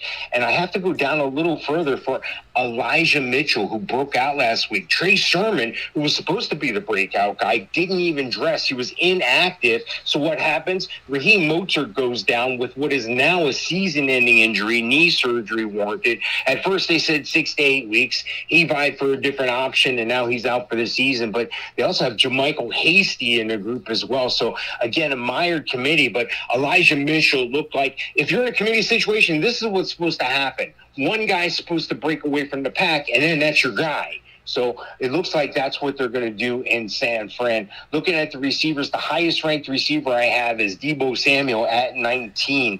I can't really go to Brandon Ayuk because I don't know his position. I'm not going to take a Trent Sheffield over some other guys that I have in the 40s. So, looking at receiver, there's no other real option on either side of the ball for me there. And then looking at the tight end position, obviously you got George Kittle. George Kittle, number 3 tight end this week. On the other side of the ball, I'd like to rank Goddard a little higher. I'd like to rank Ertz a little higher. Ertz is going to cut into some of Dallas Goddard's production. I got Dallas Goddard at number 11 this week. So there's a little bit of value on the tight ends, not so much in the receivers outside of Deebo Samuel. The line is San Fran minus 3.5. I'm going to go the other way with this. I'm going to go with the Eagles because I think the Niners look bad in the second half, and I think the Eagles never let off the gas in their game at Atlanta. I'm going to go with the Eagles. Yeah, I'm going to go with the Eagles as well in this matchup. I mean, San Fran allowing what they allowed at the end of the game to Detroit. I think Philadelphia is a better team. And if Detroit can go 23-3 to you to end the game, I think Philadelphia and Jalen Hurts are going to be able to put the hurt on you, pun completely intended, going into, for this game itself, San Fran at Philadelphia. On San Fran's side, the quarterback situation, again, I mean, if you're in our leagues, if you're in the wake-up call leagues, any one of those leagues in Central New York, down in Florida at Hooters, Central New York at the Wildcat, and the Marywood Alumni Leagues, we all have team quarterbacks. So you get Garoppolo and Lance if you have San Fran. So that's a good situation. If it's individual, it's not. I think Deebo Samuel is not a bad bet for you as a wide receiver flex. I like George Kittle. I'm not sold on anybody in the running game. And I hope Raheem Mostert gets better. I've never been sold on him. I think Trey Sermon eventually takes over this year as a rookie out of Ohio State, and I wish the best on a speedy and full recovery for Raheem Mostert. On Philadelphia's side, I like Jalen Hurts in the game. Gainwell, I told you all about him. Another Memphis back. Hi. So, touchdown in his first ever game. Miles Sanders, running back 2. Kenneth Gainwell, running back 3. Jalen Hurts, I think, is worth starting. Devontae Smith, wide receiver 3. Dallas Goedert. I had, he's one of the, I would say low end 1, high end 2. And I got Philadelphia winning the matchup. As I said, Mike and I are going to go a little bit faster here because I want to make sure we get into everything. So we will give you our full analysis, but we're going to try and do it within our time constraints. Rendon did ask a question, Mike, so we're going to go here, and then we're going to go to Vegas Pitt. Trade offer, Melvin Gordon, DeAndre Swift, Deontay Johnson, he would trade away. He would get DK Metcalf and Antonio Gibson. Yes or no? Yes. There you go. Easy for Mike. I like the upgrade, and even if you have to go pick up somebody else off the wire because you're going to have an extra bench spot, I'm sure we can help you with that as well, yes. Yeah, I'm going to say yes, too, because Melvin Gordon, I think, is going to be taken over from Javonte Williams. DeAndre Swift, question mark. Deontay Johnson, could be, could not be. DK is good. Antonio Gibson, another Memphis back. So, yes for me on that. Mark asked a question, Mitchell, Tyson, Claypool, or Chase for flex PPR. So, I guess he's asking Elijah Mitchell and Tyson Williams, Chris, and then I would say he's asking Claypool from Pittsburgh and Jamar Chase. Yeah, no, I'd have to go with Elijah Mitchell. Even though I like Jamar Chase a little bit better on the rankings, I got Jamar Chase at 23 for receivers, but I think that Elijah Mitchell really stepped up. Now watch this, watch a community situation, watch it be Jermichael Hasty this week, but that's a tough call right there between the two, between Jamar Chase and Elijah Mitchell, but I would lean toward the running back. Yeah, Mike's going Elijah Mitchell. I'm going with Jamar Chase in this one. So out of that group, Chase is the one that I feel best about. So, I know it's a toss-up. We got you down to 2. We took out Tyson and Claypool. Mike's going Mitchell. I'm going Chase. I just like it better in a PPR situation. And again, he knows Burrow. Burrow knows him. So I like that. Elijah, I just don't like the backfield situation in San Fran right now. I think Trey Sermon will eventually take over. And so I would go with Jamar Chase. I think it's the safer bet. Mark said, thank you. You're welcome, sir. Next game, Mike, Vegas and the Steelers. What do you got? Yeah, it's going to be an interesting game. Again, I know they're not totally left coast, but it's on the left coast, Vegas. So, 1 o'clock game, East Coast. Pittsburgh, I think they look pretty good in week 1. I think their defensive front is imposing. And Vegas, that's how they won that game, with their defensive front as well. So looking at the quarterback situation for both teams, how can you not like Ben Roethlisberger after all these years? He's not a QB1. I got him ranked 18, and I got Derek Carr ranked 20. But, still doing this, still chugging along at 158 years old. Looking at the running back situation, I got Najee Harris, the highest-ranked running back in this game, at 14. Josh Jacobs is going to be 26.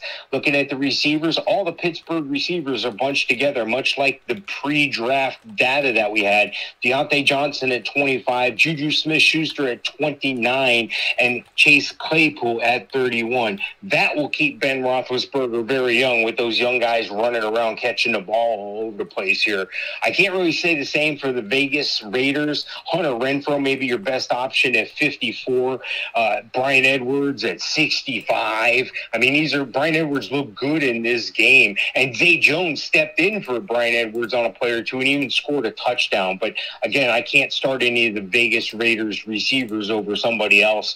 Darren Waller for Vegas, he's the premium tight end on the field, and I don't really feel the same way about Eric Ebron at 24, or even a Pat Vermouth, who has yet to get Pat Fryermuth. I said Vermouth. I need a cocktail. He's the guy that is going to end up taking over, being the guy, just not yet.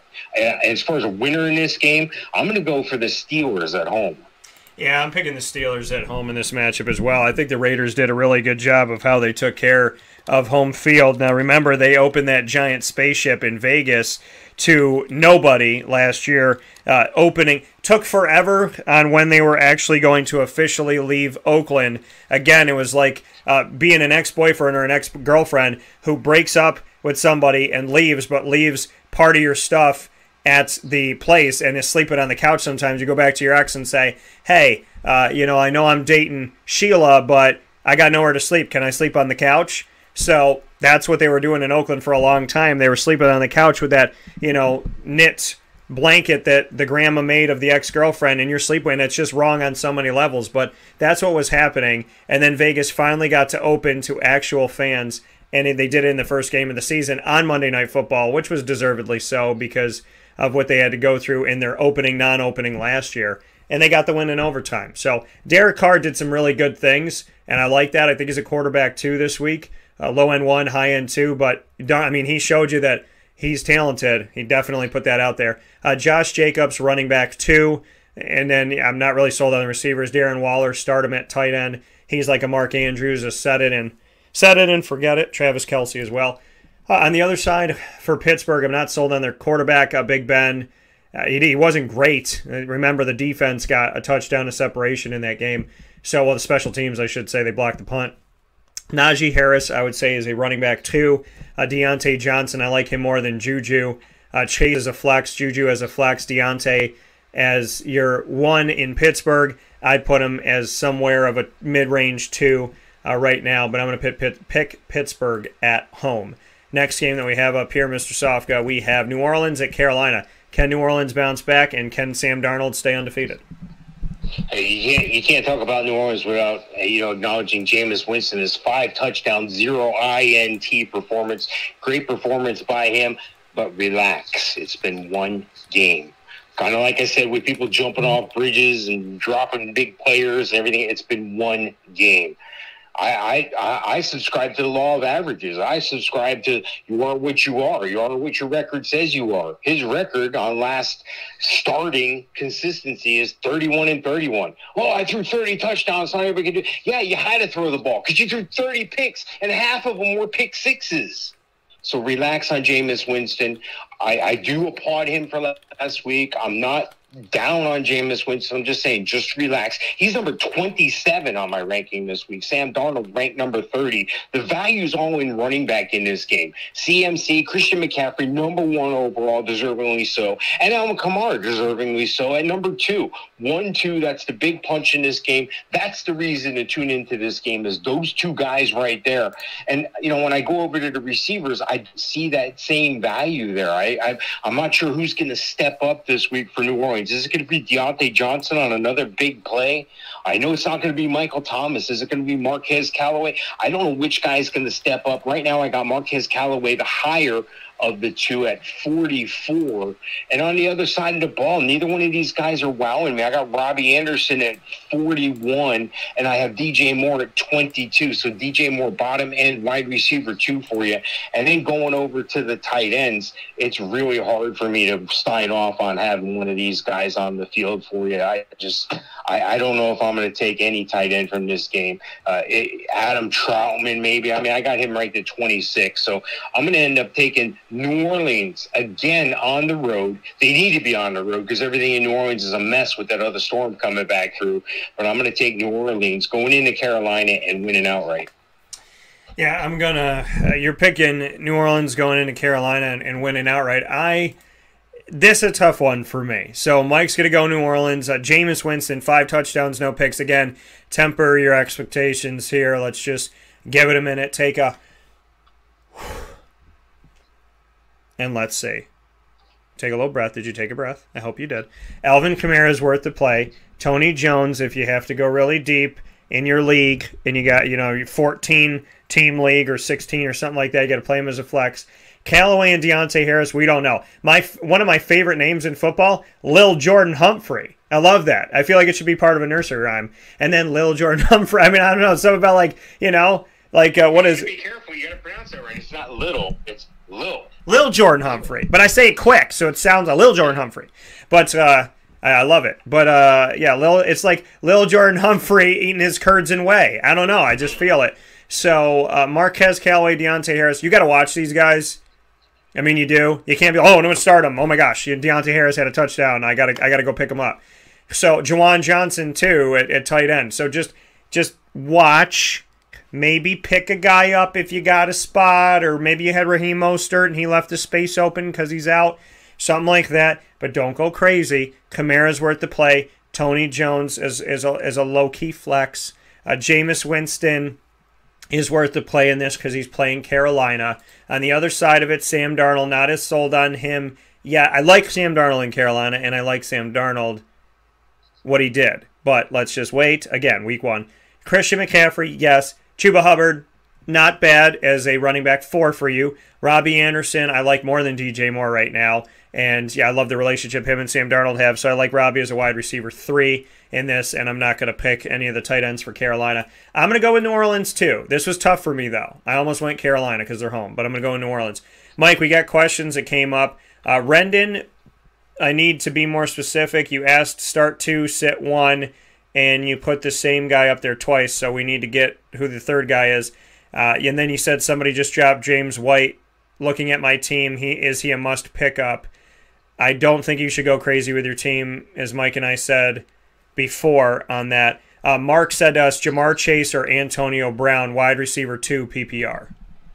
Jamar Chase, not a down. Now, I do like Antonio Brown, maybe in a flex or a wide receiver 3 or 4 situation.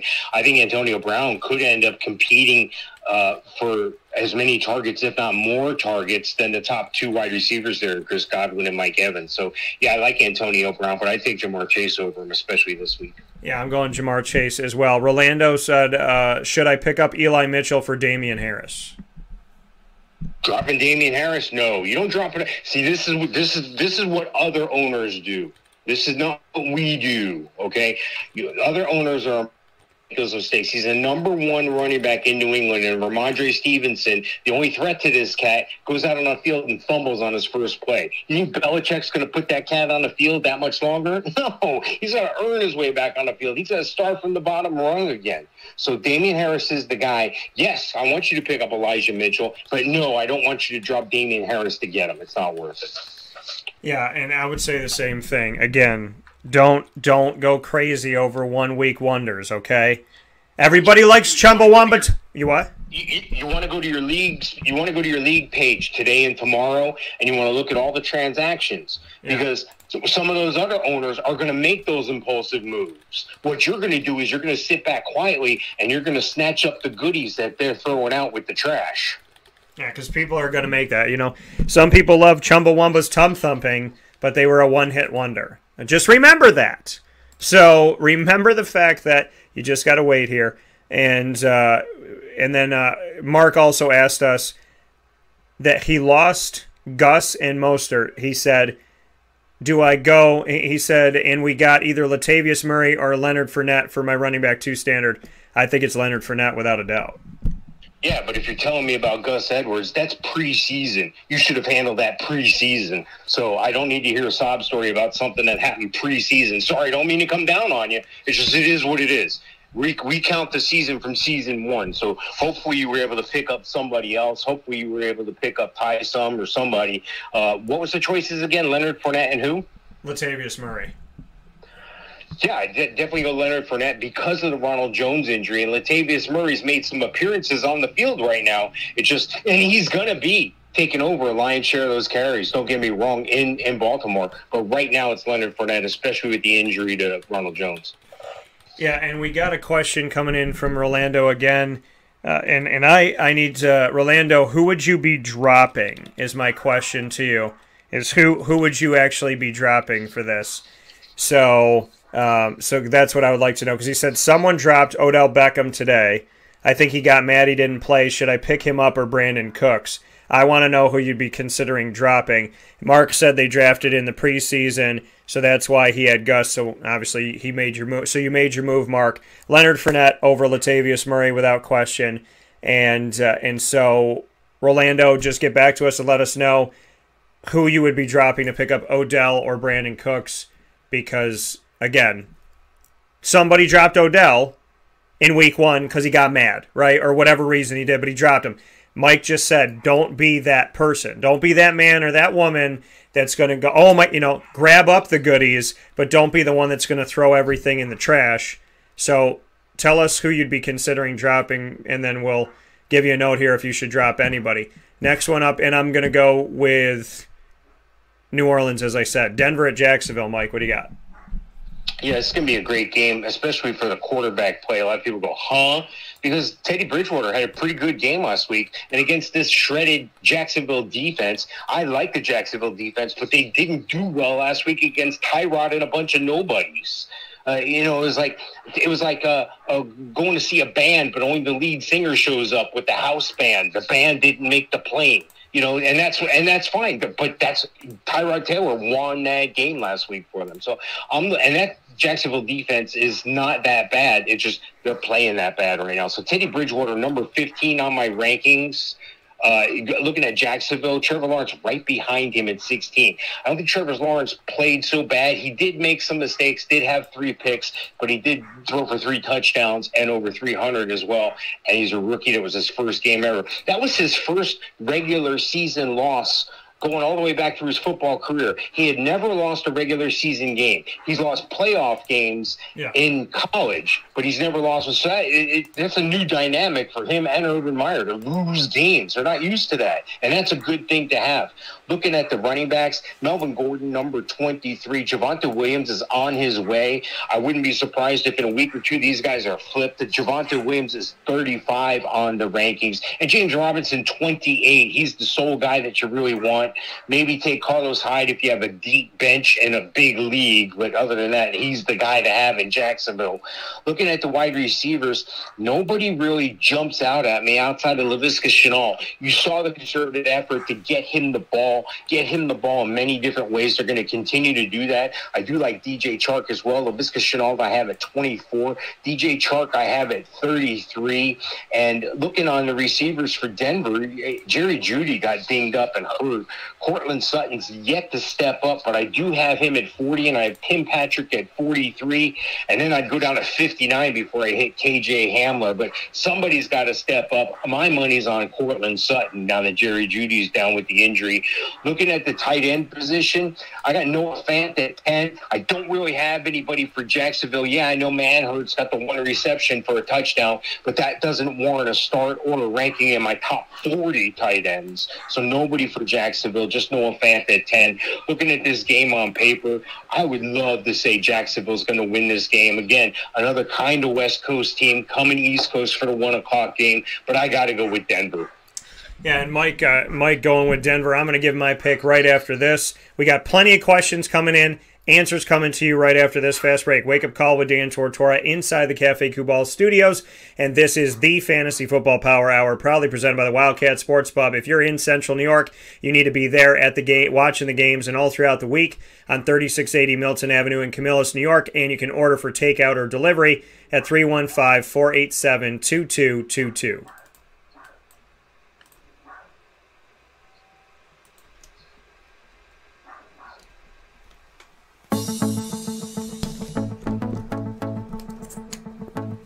Avicoli's, located on the corner of Route 57 and Wetzel Road in Liverpool, New York, has been your trusted neighbor for decades. Located just steps from Liverpool High School, we're happy to have the Liverpool Warriors on-site, on-location broadcast at Avicoli's through Wake Up Call with Dan Tortora every single month, featuring student athletes, coaches, and administration throughout the year from Liverpool High School. Head out to Avicoli's today on the corner of Route 57 and Wetzel Road in Liverpool, New York, open Tuesday through Sunday for lunch, dinner, and drinks. We'd love to see you out there. And of course, you can call them at 315-622-5100 for takeout, delivery, and catering. That's 315-622-5100. And also find them on myavicolis.com. That's myavicollis.com.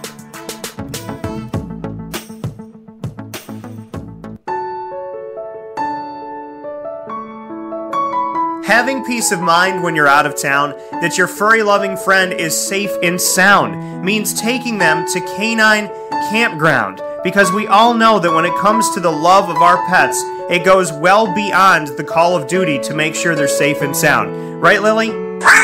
So take a ride to 242 Johnson Street in East Syracuse, New York, and see Canine Campground and where your dog will be staying, in the classic cabin, the executive cabin, the grand cabin, or of course the luxury cabin, because if you know Lily, you know she loves luxury. Now you don't have to wait to the last minute to find a family member or a friend that'll take your dog for a few days. Call Canine Campground at 315-299-4013. That's 315-299-4013. Their drop-off and pickup times are Monday through Sunday. Check K9campground.com for more information. That's the letter K, the number 9, and campground spelled with a K.com. K9campground.com. When you're going out of town, bring your dog to Canine Campground.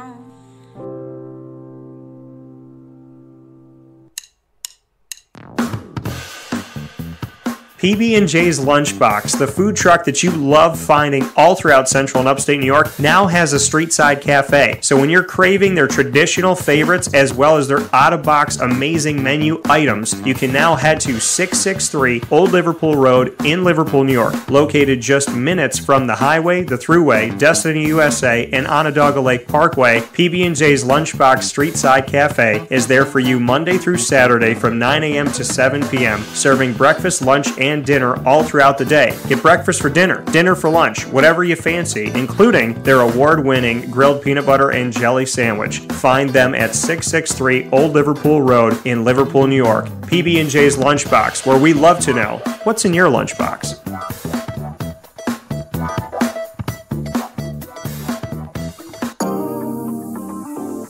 As a patient, what do we want?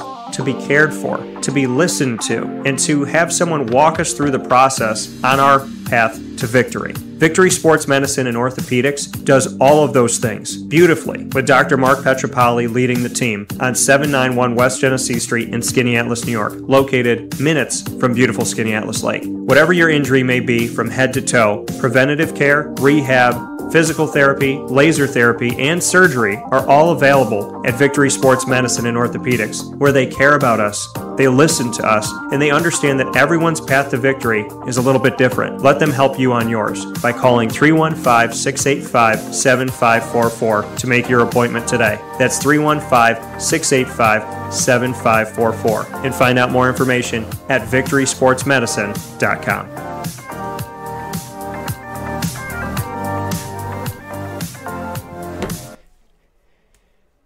Welcome back here to Wake Up Call with Dan Tortora on wakeupcalldt.com, your one-stop sports shop, and on mixlr.com/wakeupcalldt, as well as on facebook.com/wakeupcalldt, facebook.com/livenowdt, and on youtube.com/wakeupcalldt. Bunch of questions coming in here. I'm going to get to my Broncos, Jaguars. Mike went with the Broncos on the road. Teddy Bridgewater is a quarterback too, but don't be surprised if he puts some work in on Jacksonville's defense. It did not look good. I like Melvin Gordon and Javonte Williams both in this game. I think Javonte had 14 carries, Gordon had 11. Gordon had 10 carries for, just monitor this, folks. He had 10 carries for 31 yards. He had a 70-yard carry that put him over 100 at 101 yards. So people, oh my gosh, he had 11 carries, 101 yards. No, he had one carry for 70. So just watch that. Melvin Gordon had less carries than Javonte Williams, and Javonte Williams was playing his first ever NFL game. So I like Javonte, I like Melvin Gordon. They're both worth the play for you. I would have them both as running back twos as of right now. Melvin Gordon gets a slight edge to a lot of people out there, but I think Javonte is going to end up being the starter. Cortland Sutton in this matchup, Jerry Jeudy's down. Tim Patrick comes up. Tim Patrick, wide receiver 3. Cortland Sutton, a wide receiver 2. Noah Fant, tight ends, seem to have some good days in Jacksonville, so I'll put him as a low-end 1 in this. On Jacksonville's side of it, Trevor Lawrence is a quarterback 2 for you. James Robinson's worth the play. Carlos Hyde's worth a flex in a deep league especially. I like Laviska Shenault above all the wide receivers. I put Shenault as a 2. I put Marvin Jones as a 3. I put Chark as a low-end 2, high-end 3. And I'm not going to pick anybody at tight end.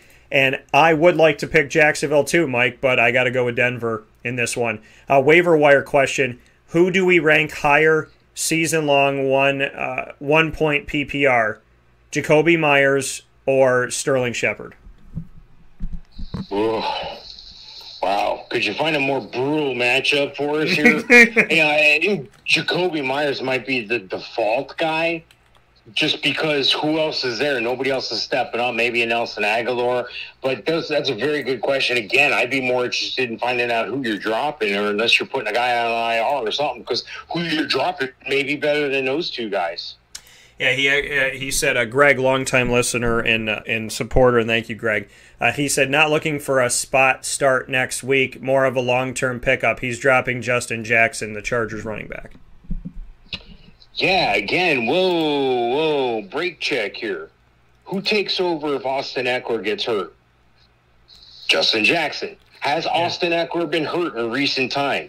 Yes, he has. So I'll always, if it's everything, Steven, if they're the same height, same weight, same production, same everything, and I'm playing the same, I'm taking the running back 9 times out of 10, even if it's PPR. So hold your jets. Don't overreact. Justin Jackson didn't make any plays. He didn't do anything else. Yeah, I know. It's one game. So I'd be interested to see who you're going to drop for that wide receiver, because I'd hate for you to go out of the frying pan and into the fire. And then if I'm another owner in that league, I see you drop Justin Jackson. I see him. He's out there on a waiver wire everywhere. Guess who's picking him up this week because guys got hurt? Guys that listen to me. So stick with the running back for right now. Yeah, and I'm going to say that too. Let's not go crazy. Just give him a chance. Justin Jackson's a guy who's looking to catch on, looking to find his footing. Don't give up on him just yet. So I would say the same thing. Got a question from EJ. I have to start 2. Tyson Williams, Damian Harris, Devontae Smith, Elijah Mitchell. Also Rojo. So Ronald Jones, but not falling into... Okay. So we have... So start 2 between Tyson Williams, Damian Harris, Devontae Smith, and Elijah Mitchell. Who would you say? Tyson Williams, Elijah Mitchell. I mean, it's pretty easy for me on that situation there. I mean, those guys have ran well this past week, and they're going to continue to run the ball well as long as, that committee situation in San Fran allows them to. Elijah Mitchell will be the guy, but he's got somebody over his shoulder that he's got to look after, and that's Trey Sermon, who's obviously going to dress this week. Jermichael Hasty, too. That guy's no slouch out of Baylor, undrafted, a couple years ago. So I would definitely stick with Elijah Mitchell for now, but just be prepared that, you may make a move later on as well. Yeah, Mike, EJ Klee, thank you for your question. Mike saying Tyson Williams and Elijah Mitchell. I'm saying Tyson Williams and Devontae Smith. I want to know if it's PPR. I'm guessing that it is. If it is, I like the way Devontae Smith started out with Jalen Hurts. He is a weapon. Obviously, they both were at Alabama, so both know each other, familiar with each other. So I like Tyson Williams and Devontae Smith. Elijah Mitchell, I haven't for years liked the situation in San Fran. They've had 2 or 3 guys at a time, and I don't like the situation. So I'm going to say Tyson Williams because Lamar Jackson runs the ball, and he's, Damian Harris too in a PPR situation, but it's New England, and they pass. So I'm going to say Tyson and Devontae because I just like Tyson more on the ground in a rushing attack than a Damian Harris right now. And Elijah Mitchell, because I'm not sold on the San Francisco situation. But Tyson's, he's a toss-up too. The one I feel best about is Devontae. Damian Harris, like I said, PPR good, but he also has James White. How often do they run the ball? Tyson Williams has Lamar Jackson, and they're a running offense. So that's my thoughts for you, EJ. Minnesota at Arizona, Mike, what do you got? Yeah, I definitely like Kyler Murray, number 2 quarterback for me on my rankings this week. The quarterback on the other side, of course, Mr. Nose aligned himself, Kirk, number 22 this week. Looking at the running back situation, Dalvin Cook, he's the man. As long as he's healthy, he's a top 5 guy. He's number 3 this week. And going over to the other side of the ball, I'm going to say Chase Edmonds is a guy that you hesitation, but I got him at number 18. James Conner, going to jump in a little bit there at 37 on my rankings. Looking at the wide receiver situation, you would think that Kyler Murray would have all these top receivers. He's got one real good receiver in DeAndre Hopkins. And then on the other side of the ball there, you got Adam Thielen. Number 17 on my rankings this week. And those are the top guys you really want to focus on, but the next level of guys is in the 60s and 70s, so I'm really not outside Justin Jefferson. I'm sorry, how did I miss him at number 8? Looking at the tight end position, Chris Herndon. He's not really anything for me on Minnesota side of the ball. Arizona side, same thing. So there's no real money there. Just for the better athletes on the field, not the better athlete, the better athletes with an S. I'm going to go with the Cardinals at home. Yeah, and Mike, we did have, I want to go back to this for a second here. Greg asked us about Roundtree. He was saying he was dropping Jackson because Larry Roundtree, as of the last day or so, the notion is that he's going to have the backup role behind Austin Eckler. He's had 8 carries for 27 yards in the opening game in a win at Washington. That's what he's saying. He's dropping Jackson because Roundtree is going to be the number 2. All right, well, maybe that's some information I would like to hear when I answer the question. I'm not trying to be funny. It's just, yeah. Why wouldn't you do that? So, you know what I mean? My heart's still with Jackson between the two of them. If I had to choose between the two, I'd keep Jackson. But, that's a totally different thing, telling me you're going to pick up Larry Roundtree. That's telling me you have patience and you're looking for somebody that can sit on your bench for a little while longer. And if Austin Eckler gets injured, you either have Trey Bate or you'll have a guy that can step up. So, I guess the clarification... It's flipping a coin right now. Yeah, I guess the clarification is, Greg, are you looking to drop Jackson for Roundtree, or are you looking to drop Jackson for Myers or Shepard because of Roundtree? Correct. That's what we're asking. So just send that in to us and let us know what your thoughts are. My take here: Mike's going Minnesota or Arizona at home. Arizona had a heck of a game against Tennessee, and wow. So I mean, I'm going to go with Arizona at home too in this matchup. Tennessee, I would like to think that's or pardon me, Minnesota.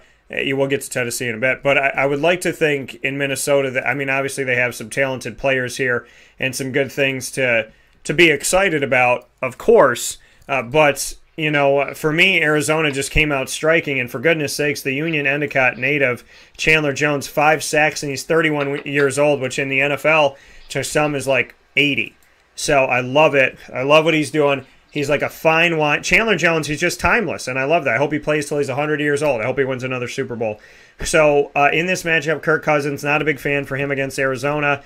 Delvin Cook, yes, worth the play. Adam Thielen, worth the play as well. Justin Jefferson didn't have a great show. He didn't get in the end zone. Thielen did, but I like them both still. Again, it's been 1 week, so I would play them both. Thielen and Jefferson as wide receiver 2s, I would say is safe. Jefferson may be a 3. Maybe if you want to flex him out this week. Kyler Murray got me 60 points. I'm going with Kyler Murray, so I'm not even messing around with that.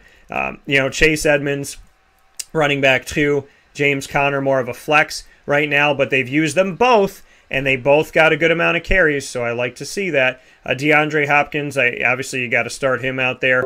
A.J. Green, I'm not sold on anything happening with A.J. Green. Christian Kirk scored twice. He's playing for his job. I think he knows that, so Christian Kirk, another guy to grab and stash, but not somebody to go crazy about. They are playing Minnesota. I think Kirk could be a good flex for you, and that's what I'll say. And that's where I'm sitting at with that. I'm going to choose Arizona at home. Mike, we're going to go quick through these next couple. Make sure we don't lose time here. Falcons, Bucks, what do you got? Yeah, I like the Falcons-Bucks game. I'm real interested in watching this. I'll go ahead and tell you the Bucks are going to win. They're going to win big. But looking at this situation on paper here, fantasy-wise, Tom Brady, number 5 quarterback on my rankings. Matt Ryan, not so much, number 19. Looking at the running back situation here, Leonard Fournette at 29.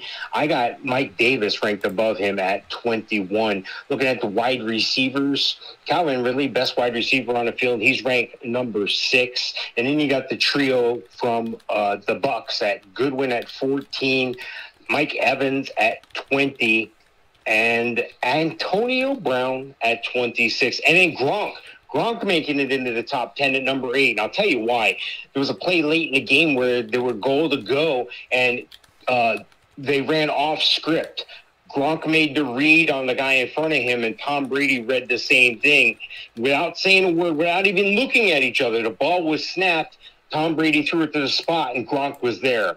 You can't substitute that. You can't coach that. That's years of playing together and reading what the defense is giving you. A lot of people think, that was a great play. That wasn't a play. That was backyard ball making an adjustment on the fly. So hats off to Tom Brady and Gronk. That earns Gronk a top eight this week, and I like Tampa to win big at home. Yeah, I'm going to pick Tampa to win in this game as well. I'm not. I know that the defense is going to be there. Josh Rosen on another team. He's backing up Matt Ryan in Atlanta, just to let you know that. Mike Davis, I would say he's a running back 3 because he's playing Tampa's defense in this one. Calvin Ridley worth the play, and Kyle Pitts. Kyle Pitts, tight end 1 still. Calvin Ridley there for you. Russell Gage, a flex, but I think he might have a quiet week. I really like Ridley and Pitts, and Mike Davis as a lower-end running back. And really the value to me is on Tampa. That's who I'm picking, like I said, to win. The Tampa Bay Buccaneers in this one. Tom Brady worth the play. Mike Evans worth the play. Chris Godwin worth the play. Gronk showing. I said Gronk had his best time at the end of the season in the real playoffs when the fantasy playoffs were over. And you didn't get anything for that. Well, now you can. So now you got him. Play him. Leonard Fournette, I like him too out there. And I'm going to go with, Brady and Gronk and the team going 2-0. And not needing the refs' help in this one necessarily. So I'm going to go with that. Next one up, Mike, Dallas at Chargers. What do you got? Yeah, it's going to be a good game to watch as well. I'm interested to see if Justin Herbert can do it again, this time in his own backyard. Dallas on the road. Dallas travels well, though. Looking at the quarterback situation here, I like Dak Prescott a lot. I think Dak Prescott's a great quarterback. I'm not sold that he himself can do what needs to be done to win some games here. But I'm going to take Dak Prescott at number 7 this week. And the Chargers quarterback, not so much. He's still young. I think teams are figuring out how to play against him. I got him real close to Dak at number 8, but that gap is larger than it seems. Just going from 7 to 8, I think there's a bigger drop off there. Not taking away from what Herbert did last week. It's just I don't know if he's going to have this last year the same success all year. Austin Eckler's the guy. Number 5, he's the best athlete, the best fantasy play on the field. Number 5 on the rankings. Zeke, slow to get out the box, 15 on the rankings this week. Looking at the wide receivers here, there was a wide receiver went down. Michael Gallup went down. Cedric Wilson stepped up real big. That's a deep name to store right down to see if he can keep it up this coming week here. As far as the other receivers that are going to be on the field, I like Keenan Allen a lot. He's number 9 on the rankings. And then I got to go way down on the list before I find Mike Williams at 36. Let's see if I see Amari Cooper. Yeah, there's Amari Cooper, number 5 on the rankings this week. CeeDee Lamb, number 10 on the rankings this week. So, again, Cedric Wilson is that name you want to talk away as that third receiver. And then looking at the tight ends, I don't see a ton of value on the board here for tight ends. Jared Cook at 154 years old, number 12 on my rankings. I yet to see something more from Jarwin or Schultz. I've got Schultz ranked a little higher at this moment at 20. So I'm going to take the Chargers to win in another slugfest. Yep, and we've hit the 5-minute mark here, so we'll go speed round here. I'll make these ones quick for you. Dak Prescott, worth the play in it. Zeke Elliott, running back 2, like Saquon for me. I don't care what his name is. He's not producing. Tony Pollard is a low-key flex if you have to go there. I just like saying low-key flex. Amari Cooper, CeeDee Lamb, worth the play. Dalton Schultz, a tight end 2. Jared Cook, a tight end 2. Austin Eckler, worth the play as well. And Herbert is a quarterback 2. I'd play Dak over him. I'm gonna, because it's the West Coast, I'm gonna say the Chargers, but I want to say the Cowboys, but I'm gonna say the Chargers in this one. Next one up, Mike, just a couple to go. Tennessee at Seattle. What do you got? I'm gonna take Seattle for the win here at home. I think Seattle's deserving of a win at home, especially when they got Russell Wilson at quarterback. Russell Wilson is number 6 on my rankings this week. I got to go to the other side of the ball here. Tannehill 14. And looking at the running backs, Derrick Henry, disappointment a little bit in week 1, number 8 on the rankings this week. And on the Seahawks, Chris Carson's actually ranked higher than him at number 4. Looking at the receivers, there's a good receiver. There's a good receiver in Seattle called DK Metcalf and Tyler Lockett. They're ranked 12th and 15 respectively. And for the Titans, I got A.J. Brown, of course. He's number 7 on the rankings. No real tight end threat on either side. Again, I'm taking Seattle for the win at home. Yeah, I got to take Seattle for this one as well. Mike and I think have gone snake eyes through this whole thing. We have not, and we don't know who we're going to pick before, which is we've gone totally equal this whole way through. Tennessee, obviously you have to play Derrick Henry. I don't have to tell you, but I'm going to tell you to play Derrick Henry. Ryan Tannehill, I'd wait on him this week. I like Derrick Henry. I like A.J. Brown. Julio Jones, wide receiver 3 for you. On the other side of it, in this matchup, as you take a look at the Seahawks, obviously DK Metcalf, Tyler Lockett, both came to play, both got involved. Lockett with 2 touchdowns, Metcalf with 1 to start it off. Chris Carson worth the play, and Russ the Bus. So I like it. And Gerald Everett got one now that he's in Seattle, but I'd still temper on him a little bit and would focus on the other guys. So I'm going to go with Seattle at home with the 12th man. Sunday Night Football, KC Baltimore. What do you got? Yeah, how can you not like this game? I like this game a lot. I thought Baltimore should have won last week. I thought the Chiefs should have lost last week. So this is going to be something else. Pat Mahomes, of course, number 1 quarterback in all of football right now. He's number 1 on the draft on my rankings this week. Lamar Jackson, number 4. Looking at the running backs here, Clyde Edwards-Helaire, 13 on my rankings here. And Tyson Williams, number 30 on the rankings. Looking at the wide receivers, well, I'll tell you what, it's easy for the Ravens because I'm not playing anybody. The only wide receiver I see value on the field that I can count on week in, week out is Tyreek Hill. He's number 1 this week. And Travis Kelce, the tight end at a KC. And on the other side of the ball, you got to play Mark Andrews, number 5 on the rankings. I'm going to take Who did I say? You know what? I'm going to take the Ravens at home. Oh, you're going to take the Chiefs at home, you mean? No, the Ravens are the home team. Okay, wait, let me see this again. Let me just make sure here. And so, oh yeah, I'm sorry. You're going to take the Ravens at home in this one. Okay, I flipped it. So Mike's going to take the Ravens at home. I am going to Kansas City. Obviously, Pat Mahomes got to play Tyreek Hill, Travis Kelce. Play them all in this one. Clyde Edwards-Helaire, I would say he's running back 2 in this situation. On Baltimore's side of it, Lamar Jackson, you got to play him. Tyson Williams, we talked about him throughout this morning and answered a bunch of questions about him. So I would look to play him in a running back 2 situation. Lamar Jackson, Mark Andrews worth the play. I'm going to go Kansas City on the road. This is the first one that Mike and I went against each other on. Mike, last one, final minute. What do you got? We have Detroit, Green Bay. Yeah, you can't start Jared Goff. You're going to go with Aaron Rodgers. He's going to have a better game. He's number 6 on my rankings. Looking at the running backs quickly here, Aaron Jones, he's going to have a better week. He's number 10 on my rankings.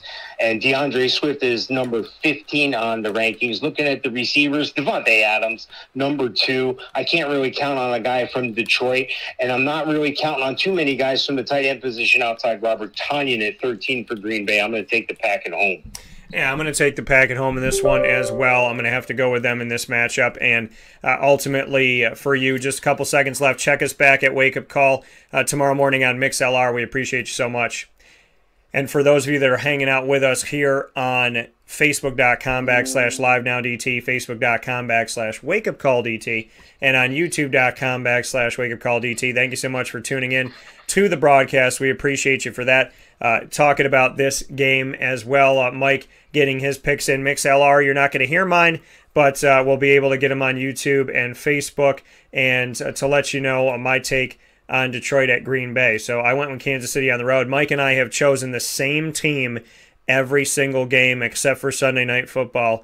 So we'll have to circle that one and see what happens there, all in good fun.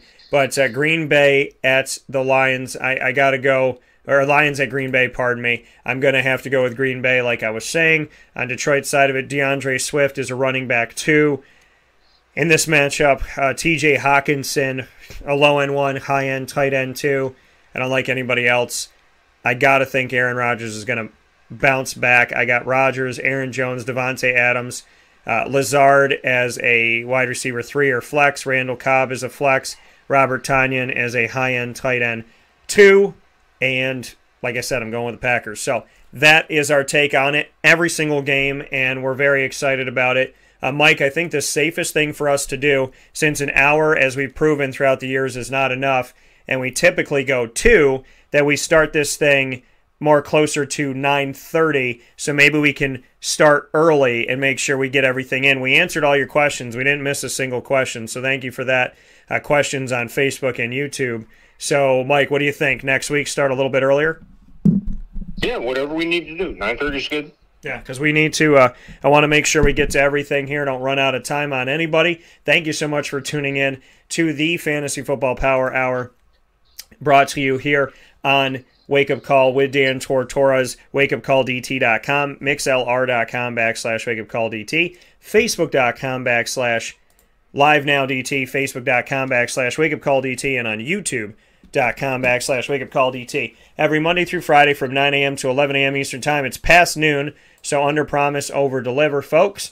And of course, you can find the shows after you watch and listen. You can see them in the archives and hear them in the archives on Stitcher, Spotify, MixLR, TuneIn, YouTube, iTunes, and Apple Podcasts, Podbean, and more by searching Wake Up Call with Dan Tortora or Wake Up Call DT. Mr. Sofka, as always, thank you. Winning Fantasy Football on YouTube, Hall of Fame FantasyFootball.com, as well as our Winning Fantasy Football group on Facebook that you can join for free. I appreciate it very much, and I look forward to talking with you soon. Sounds great, Dan. We'll speak with you next week. All right, take care. So that coming from Mike Sofka, and of course, in hour number 1, we premiered our first ever Dolphin Dive, and I got to feature for the first time ever the Dolphin Dive inaugural episode here for you with Bryant Perdomo. The second time Bryant's been on the show. The first time he's been on the show as a Dolphin. He was on the show as a North Star 3 years ago when I did a show with CNS's soccer team on site at Chick-fil-A Cicero. So a big shout out to him for that and for being a part of it. And Mike and I, once again here, both going with the Packers at home. So want to make sure that I set this up here for you and let you know exactly what's going on. And so we're picking the Packers at home. And Mike and I only went against each other on Sunday Night Football. And again, we don't know who we're picking ahead of time in the sense of we don't tell each other. So we don't say like, oh, okay, we're going to go here, we're going to go there. No, we don't talk about it. So the fact that 15 out of 16 games we picked the same is interesting. So either Mike and I are going to be really right or horribly wrong. And then we have that one game of separation. So we'll see what happens there in the Chiefs-Ravens Sunday Night Football. Both going with the Packers on Monday night over Detroit. And I want to thank you for tuning in. Thank you to Bryant Perdomo and to the Lemoyne College Dolphins. And so happy to finally bring you our first edition of Dolphin Dive. And I already have our next guest ready to go. And I'll be announcing that on social media. And, of course, a big thanks to Mike for the Fantasy Football Power Hour. Thank you for all of your questions today. Gosh darn it, this was incredible. I had a lot of fun. So keep sending your questions in. Send them to the feed, youtube.com/wakeupcalldt, facebook.com/wakeupcalldt. You can also write to me on Facebook at wakeupcalldt, Twitter at calldt, and Instagram at wakeupcall_DT. And, of course, wakeupcalldt.com. You can subscribe and always be with us and write into youtube.com/wakeupcalldt and mixlr.com/wakeupcalldt. So plenty of ways to write in and be a part of the show. Thank you for tuning in. Thank you to Bryant Perdomo. Thank you to Mike Sofka. Thank you to you. And as always, God bless. No stress. Do your best. Shout out to all of our amazing partners in the community, and I'll talk with you soon.